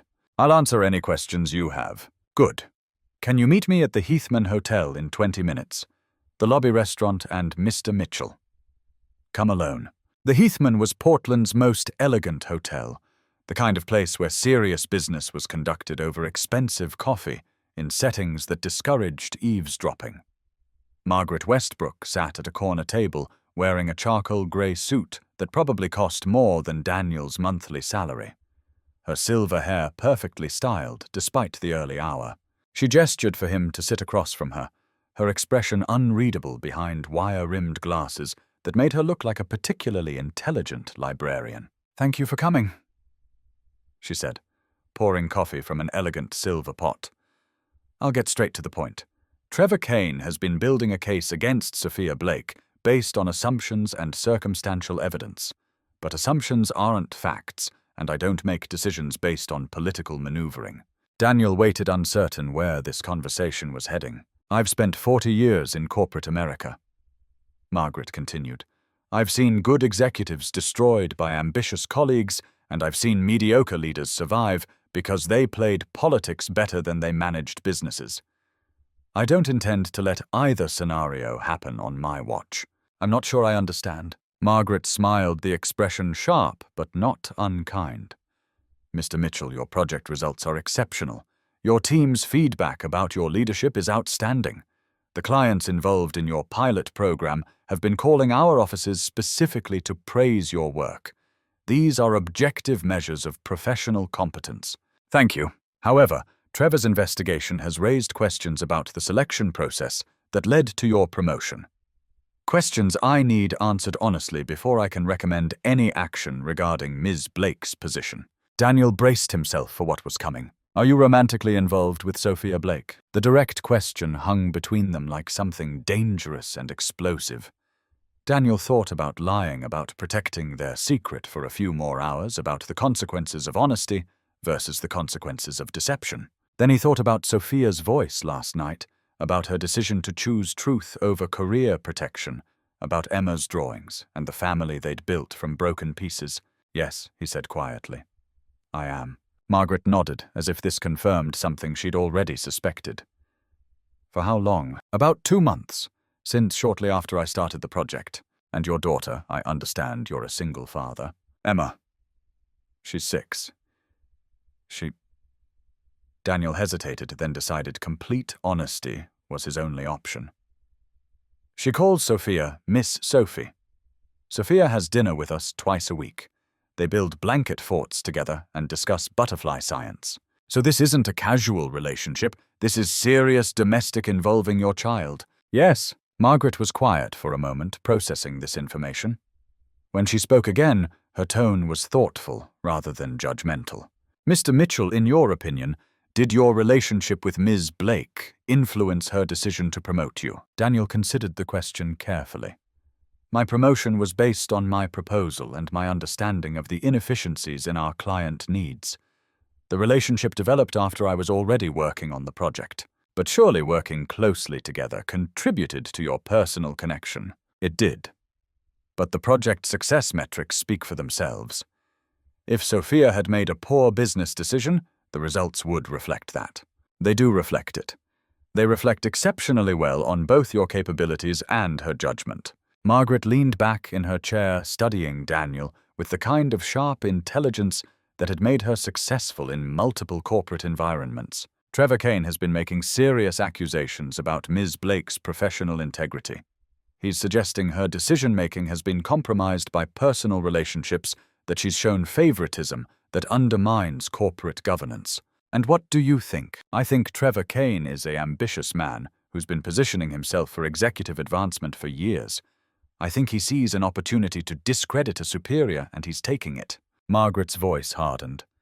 What I don't think is that a woman who's built this company from a mid-level consulting firm into a billion-dollar enterprise suddenly lost her professional judgment because she fell in love. Daniel felt hope stir in his chest. You don't believe Trevor's accusations. I believe love complicates things. I believe office relationships create potential conflicts of interest that require careful management. But I don't believe Sophia Blake would risk her professional reputation for anything less than something genuinely significant. Margaret reached into her briefcase and pulled out a manila folder. I've been conducting my own investigation, Mr. Mitchell, not into Ms. Blake's alleged impropriety, but into Trevor Kane's methods and motivations. She opened the folder, revealing documents that made Daniel's eyes widen. Financial records showing Trevor's been deliberately undermining other executives for 3 years. Email correspondence with board members from competing companies discussing potential opportunities. If Blake Industries' leadership changed. Evidence that he's been positioning himself as Sophia's replacement long before your promotion ever happened. He's been planning this. Trevor Kane has been planning to remove Sophia Blake since the day she was promoted over him 5 years ago. Your relationship simply provided him with a convenient weapon. Margaret closed the folder.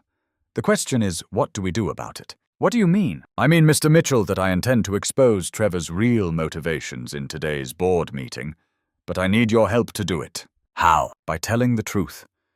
About your relationship, about the timeline of your promotion, about the professional merits of Sophia's decisions. By providing evidence that her judgment has been sound, even if her personal life has become complicated. Daniel thought about the risks, about the potential consequences of public disclosure, about Emma's stability and Sophia's career. If I tell the truth about our relationship, we could both be fired. You could be. Or the board could recognize that 2 adults who've conducted themselves professionally while building something personal deserve the chance to navigate that situation appropriately. And if they don't, Margaret's smile was sharp. Then Blake Industries loses the most competent CEO they've ever had, and the most innovative project director they've discovered in years, which would be a remarkably stupid business decision. She stood gathering her papers. The choice is yours, Mr. Mitchell. You can protect your secret and let Trevor Kane destroy Sophia's reputation with half-truths and political maneuvering. Or you can trust that a company worth working for will value truth and competence over corporate politics. Daniel thought about Sophia preparing for this meeting alone, building her defense without knowing that help was coming. He thought about Emma asking when Miss Sophie was coming home about butterfly drawings and family dinners and love that had been forced into hiding by someone else's ambition. "What do you need me to do?" Margaret smiled, the expression genuine for the first time since their conversation began. "Tell the truth, Mr. Mitchell. All of it. And trust that sometimes the right thing to do is also the smart thing to do." As they left the hotel together, Daniel felt something that had been missing for the past 2 weeks: hope. Not just for his and Sophia's relationship, but for the possibility that corporate America might occasionally choose truth over politics, love over expedience, human connection over professional manipulation. It was a slim possibility, but it was enough to make him willing to risk everything. For Sophia, for Emma, for the family they'd built, and the future they wanted to share. The Blake Industries boardroom had never felt more intimidating. Daniel sat in the witness chair facing 7 board members arranged along a polished mahogany table that probably cost more than his annual salary. Sophia sat at the far end wearing a navy blue suit that made her look both professional and vulnerable, her blonde hair pulled back in the kind of severe style that suggested she was prepared for battle. Trevor Kane sat to the right of the board members, not quite part of their authority, but positioned to suggest his importance to the proceedings. He'd been smiling since Daniel entered the room, the expression of someone confident that victory was inevitable. Margaret Westbrook called the meeting to order at precisely 10 a.m. "We're here to address concerns that have been raised about executive decision-making processes and potential conflicts of interest within Blake Industries. Mr. Kane, you've requested this investigation. Please state your concerns for the record." Trevor stood consulting a leather portfolio that bulged with documentation. "Thank you, Margaret. Over the past several weeks, I've identified what I believe are serious irregularities in project allocation and personnel management that suggest compromised professional judgment at the executive level." He gestured toward Daniel. "Specifically, the promotion of Mr. Daniel Mitchell from mid-level accounting to project director represents a departure from normal protocols that raises questions about the selection criteria used by CEO Sophia Blake." Trevor began outlining his case with the precision of a prosecutor. Daniel's lack of relevant experience, the unprecedented level of executive access, he'd been granted the unusual budget allocations for his project, the frequency of his private meetings with Sophia Blake. In short, Trevor concluded, "I believe Ms. Blake's decisions regarding Mr. Mitchell have been influenced by factors beyond professional merit, creating potential liability for this company, and undermining the governance standards we've maintained for decades." Margaret Westbrook nodded thoughtfully. "Thank you, Mr. Kane. Ms. Blake, would you like to respond to these concerns?" Sophia stood her composure perfect despite the circumstances. "Mr. Kane's accusations are based on innuendo rather than evidence," she said clearly. "Mr. Mitchell's promotion was based entirely on the quality of his proposal and his demonstrated understanding of our operational inefficiencies. His project results speak for themselves: 22% improvement in client satisfaction, 38% reduction in processing time cost savings that have exceeded all projections." She paused, making eye contact with each board member. "These are objective measures of professional competence. If the board believes that results of this quality indicate poor judgment, then I question our ability to recognize excellence when we see it." Trevor's smile sharpened. "No one is questioning Mr. Mitchell's results, Sophia. We're questioning the process that led to his selection and the ongoing relationship that has developed between you." The emphasis on relationship was subtle, but unmistakable. Trevor was fishing for confirmation of what he suspected but couldn't prove. "Mr. Kane." Margaret Westbrook interrupted. "Do you have specific evidence of inappropriate conduct?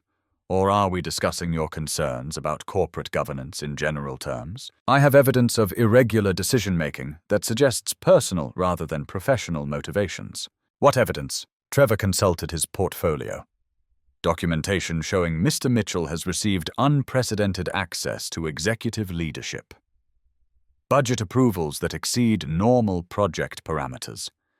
Meeting schedules that suggest a level of personal attention inconsistent with standard professional relationships." "Mr. Kane," Margaret said quietly, "accusations require proof.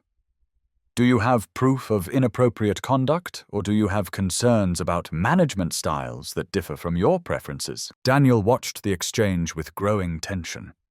Margaret was protecting Sophia, but Trevor clearly had more ammunition he hadn't yet revealed. Actually, Trevor said, his confidence returning, I do have specific concerns about the personal relationship between Ms. Blake and Mr. Mitchell that goes beyond professional collaboration. He pulled out a manila folder. I've engaged professional services to document their interactions over the past month.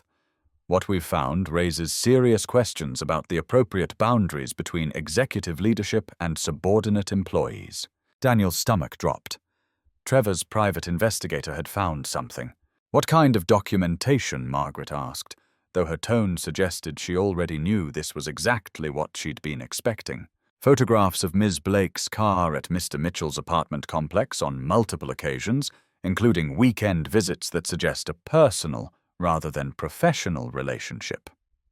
Documentation of Ms. Blake leaving Blake Industries with Mr. Mitchell on several afternoons, traveling together to locations that appear to be social rather than business-related. Trevor's smile was triumphant. I believe we're looking at a clear case of executive misconduct involving romantic involvement between a CEO and a subordinate employee, with decisions made based on personal relationships rather than business merit. The boardroom went silent. Sophia's face had gone pale, but her posture remained straight, dignified, even in the face of professional destruction. Margaret Westbrook looked around the table, then directly at Sophia. Ms. Blake is there truth to these allegations? Are you personally involved with Mr. Mitchell? Daniel watched the woman he loved weigh her options, lie and hope. Trevor's evidence wasn't conclusive or tell the truth and face immediate consequences for ethics violations. Sophia lifted her chin, her grey eyes steady. Yes, she said clearly. I am personally involved with Daniel Mitchell. The admission hit the boardroom like an explosion. Several board members leaned back in their chairs. Trevor Kane's smile became predatory. I am in love with him, Sophia continued, her voice gaining strength. I have been having dinner with him and his 6-year-old daughter twice a week for 2 months. His daughter calls me Miss Sophie, and we build blanket forts together, and she draws me pictures of butterflies that I keep on my refrigerator at home. Daniel felt tears sting his eyes. Sophia was destroying her career to protect their truth, refusing to treat their love like something shameful or inappropriate. However, Sophia continued, my personal feelings for Daniel do not change the professional merits of my decisions regarding his advancement. His project proposal was brilliant. His results have been exceptional. His leadership has been effective. If the board believes that falling in love with a competent employee constitutes poor judgment, then I question what kind of organization we're trying to build here. Trevor stood immediately. This is exactly what I've been trying to bring to your attention. Ms. Blake has admitted to conducting a romantic relationship with a subordinate employee while making decisions about his career advancement. This represents a clear violation of corporate ethics policies and, Mr. Kane. Margaret Westbrook's voice cut through his objections like ice. Sit down. Margaret, this is precisely the kind of... Sit down, Trevor, now. The authority in her voice was unmistakable. Trevor sat, but his expression suggested he thought Margaret had lost her mind. Margaret opened her own folder, pulling out documents that made Trevor's confident smile falter. Since we're discussing evidence and professional conduct, I think the board should review some information I've gathered about Mr. Kane's activities over the past 3 years. She began reading from financial records, email correspondence, meeting notes that painted a picture of Trevor Kane as a man who'd been deliberately undermining colleagues and positioning himself for advancement through political manipulation rather than professional competence. Correspondence with executives at competing firms discussing potential opportunities should Blake Industries' leadership change. Financial irregularities in vendor selection processes that coincidentally benefited companies with connections to Mr. Kane's personal investments. A pattern of accusations against successful colleagues that consistently resulted in their departure and his advancement. Margaret's voice was steady, professional, devastating. Mr. Kane, it appears you've been conducting a 3-year campaign to discredit Sophia Blake and position yourself as her replacement, Mr. Mitchell's promotion simply provided you with convenient ammunition for character assassination you were already planning to conduct. Trevor's face had gone from confident to pale to genuinely frightened as Margaret detailed evidence of professional misconduct that made romantic relationships look trivial by comparison. These are serious accusations, Margaret. I demand the right to. You demanded this investigation, Trevor. You don't get to control its scope or its conclusions. Margaret turned to the other board members. The question before us isn't whether Ms. Blake has developed personal feelings for an employee. The question is whether her professional judgment has been compromised and whether Mr. Mitchell's advancement was based on merit or favoritism. She gestured toward Daniel. Mr. Mitchell, would you please tell the board about your project results and your qualifications for your current position? Daniel stood, his heart hammering but his voice steady. My promotion was based on a proposal I developed after analyzing inefficiencies in our client intake processes. Ms. Blake's decision to implement my recommendations was based on business merit, not personal relationships. He looked directly at each board member. Our personal relationship developed after my professional advancement, not before it, and the results speak for themselves. Client satisfaction has improved by 22%, processing efficiency by 38%, with cost reductions that have exceeded all projections. Daniel took a breath, then made the choice Margaret had encouraged him to make. I am in love with Sophia Blake. She is an exceptional CEO who has built this company into the industry leader it is today. She is also a woman who has learned to love my daughter and build blanket forts and appreciate 6-year-old art. If the board believes that makes her unfit for leadership, then this company doesn't deserve her. The boardroom was silent for a long moment. Then Margaret Westbrook spoke. The evidence suggests that Ms. Blake's personal relationship with Mr. Mitchell developed after his professional advancement. The results of his project demonstrate that her business judgment was sound. Mr. Kane's accusations appear to be motivated by personal ambition rather than legitimate corporate governance concerns. She looked around the table. I move to close this investigation with a finding that no professional misconduct has occurred.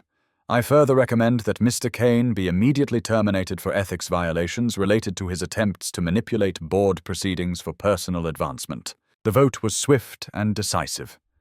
5 votes to close the investigation, 1 abstention and 1 vote of support for Trevor Kane's accusations.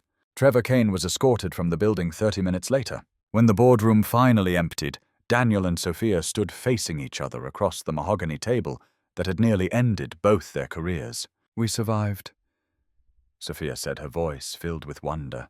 We did more than survive, Daniel replied. We won. What happens now? Daniel walked around the table, took her hands in his, and kissed her in the Blake Industries boardroom where corporate politics had tried to destroy their love. Now we go home, he said. Emma's been waiting for Miss Sophie to come back, and she's made approximately 14 butterfly drawings that need your immediate attention. Sophia laughed, the sound bright with relief and joy. I've missed those drawings. I've missed both of you so much. Then let's go home. As they left Blake Industries together, hand in hand, Daniel thought about doors that led exactly where you needed to go, about transformation and courage, and the kind of love that was worth fighting for. They'd won more than just their careers today.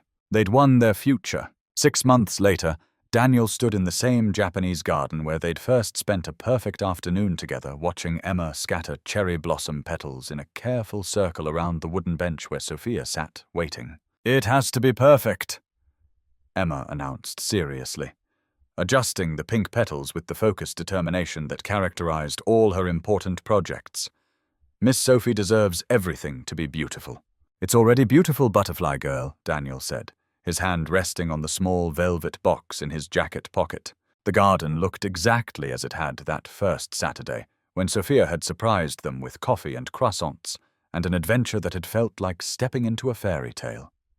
The cherry trees were in full bloom again, spring sunlight filtering through pink flowers, koi swimming peacefully in the pond, where Emma had once asked if fish knew secrets about love. Sophia looked radiant in a soft blue dress that made her grey eyes seem luminescent, her blonde hair loose around her shoulders the way Emma preferred it. She was watching their elaborate preparations with the patient amusement she'd perfected over months of participating in Emma's creative schemes. The past 6 months had transformed all their lives in ways Daniel was still learning to process. Sophia remained CEO of Blake Industries, her reputation enhanced rather than damaged by her willingness to choose truth over political expediency. Her relationship with Daniel had been formalized through proper HR channels with ethics guidelines that protected both their professional responsibilities and personal connection. Daniel had been promoted again, this time to Senior Director of Operations, with responsibilities that matched his capabilities and results that continued to exceed projections. But more importantly, he'd learned to balance professional success with personal fulfillment work that mattered with family that mattered more. Emma had blossomed under Sophia's attention, and love growing more confident, more articulate, more willing to trust that the adults in her world would remain stable and present. She'd started calling Sophia Mom. Sophie, occasionally, usually when she was excited about sharing some discovery or accomplishment, and each time it happened, Sophia's face would light up with such joy that Daniel felt his heart expand with gratitude. "Okay," Emma announced, stepping back to admire her petal arrangement. "Now it's perfect. Mom, Sophie, you can stand up now." Sophia rose gracefully from the bench, her expression curious as Emma positioned her in the center of the circle of cherry blossoms. "Emma, what are you?" Sophia began, then stopped as she noticed Daniel, kneeling on one knee beside the pond, the velvet box open in his hands. Her hands flew to her mouth, tears immediately springing to her eyes. "Sophia Blake." Daniel said, his voice steady despite the emotion threatening to overwhelm him. "6 months ago, I thought I was just walking through the wrong door. I had no idea I was walking into the rest of my life." Emma bounced slightly on her toes, barely containing her excitement. She'd been planning this moment for weeks, designing the perfect setting for the family she'd always wanted. "You taught me that families aren't just born, they're chosen." Daniel continued. "You chose us when we were just a struggling single dad and his butterfly-obsessed daughter.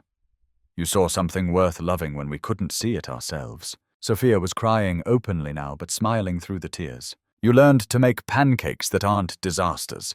You built blanket forts and listened to lectures about butterfly science, and made Emma believe that dreams about having a mom could actually come true. You made me believe in love again when I thought that part of my life was over." Daniel looked at Emma, who was practically vibrating with excitement, then back at Sophia. "We want you to be our family, officially, legally, permanently. Emma wants a mom who stays forever, and I want a wife who builds our life together from choice, not obligation. Will you marry us?" "Say yes," Emma Stage whispered loudly. "We already picked out the rings, and I made pictures of our wedding, and Dad bought a house with a garden for butterflies." Sophia laughed through her tears, kneeling down to pull Emma into a fierce hug. "Yes," she said, her voice thick with emotion. "Yes to forever. Yes to family. Yes to butterfly gardens and blanket forts and all of it."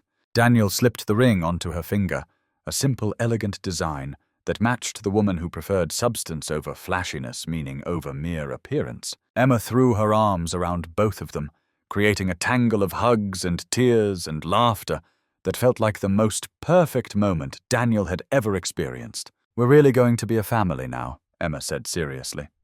"A forever family." "We've been a family for months, sweetheart," Sophia said, smoothing Emma's hair. "This just makes it official." "Good, because I already told Mrs. Chen that you're my mum now, and I don't want to have to explain if you changed your mind." They stayed in the garden until the afternoon light began to fade, taking pictures among the cherry trees, Emma insisting on at least 50 different poses to commemorate the most important day of her life. She directed them like a miniature wedding photographer, demanding smiles and hugs and serious faces and silly faces until both adults were laughing too hard to follow her increasingly complex instructions. As they finally gathered their things to leave, Emma skipped ahead to collect the last of her scattered cherry blossoms, while Daniel and Sophia walked hand in hand behind her. "Are you sure about this?" Sophia asked quietly. "Marriage, instant motherhood." A 6-year-old who's going to expect you to understand every butterfly fact she learns. I've never been more sure of anything in my life, Daniel replied. Are you sure about marrying a single dad who used to burn pancakes and taking on a daughter who will probably test your patience with endless questions about bug science? Sophia stopped walking, turned to face him in the fading spring light. Daniel, you and Emma didn't just give me a family. You gave me a reason to want a life outside boardrooms and business meetings. You taught me that success isn't just about what you accomplish, it's about who you share it with. She kissed him softly, a promise and a celebration combined. I'm not just sure, she said. I'm grateful. Every single day. Emma came running back with her arms full of pink petals, her face bright with the kind of happiness that made Daniel believe in fairy tale endings after all. Can we have the wedding here? Emma asked breathlessly. With lots of flowers and maybe butterflies if they want to come. We can have the wedding wherever you want, butterfly girl, Sophia said. And can we invite Mrs. Chen and Mrs. Rodriguez and everybody who helped us become a family? Everyone who helped Daniel agreed. And can I wear a purple dress because purple is the color of magic? You can wear whatever makes you happy. Emma hugged both of them again, then stepped back with the serious expression she wore when making important announcements. This is the best day ever, she declared. Even better than when I learned that butterflies can see colors we can't see.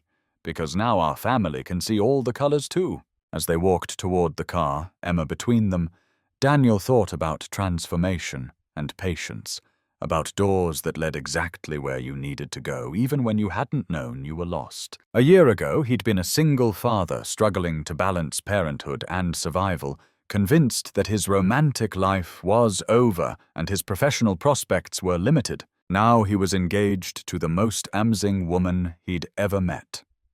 Succeeding in work that challenged and fulfilled him, watching his daughter thrive under the love of a mother who'd chosen them completely. Sometimes the most beautiful stories began with the biggest mistakes. Sometimes opening the wrong door led you exactly where you belonged. And sometimes, if you were brave enough to believe in transformation, love really did conquer everything. 2 years after that fateful wrong door, Daniel stood in his backyard watching Emma teach Sophia how to tend their butterfly garden. The little girl who once asked where her mommy was now had the answer growing right beside her, carefully watering marigolds and milkweed while explaining the dietary preferences of monarch caterpillars. Sophia, the woman who had once thought she was too broken for love, had become the mother Emma needed and the partner Daniel never dared dream of finding. She wore gardening clothes now on weekend mornings, her blonde hair tied back with one of Emma's purple hair ribbons. Her hands dirty from soil, and her face bright with the kind of contentment that came from building something real. Their wedding had been small, but perfect, held in the same Japanese garden where they'd first kissed, where Emma had brought them together with her innocent questions about love. Blake Industries flourished under leadership that valued both success and humanity, while Daniel's innovations continued to revolutionize their industry, proving that sometimes the best business decisions came from understanding that profit and people weren't mutually exclusive goals. Sometimes the most beautiful stories begin with the biggest mistakes. That wrong door led them to everything right. A love that conquered corporate politics. A family built on choice rather than chance and proof. That when you open your heart, the universe has a way of opening exactly the right doors at exactly the right time. If this story touched your heart the way it touched mine, please don't just watch and walk away. Hit that subscribe button and become part of our channel family, where every story reminds us that second chances exist and love always finds a way. Share this with someone who needs to believe in unexpected beginnings, and remember that sometimes the most beautiful families are the ones we choose. Let me know in the comments what moment moved you most. Your stories matter, and I read every single one. Until next time, keep believing in the magic of opening new doors, even when you think you've made a mistake.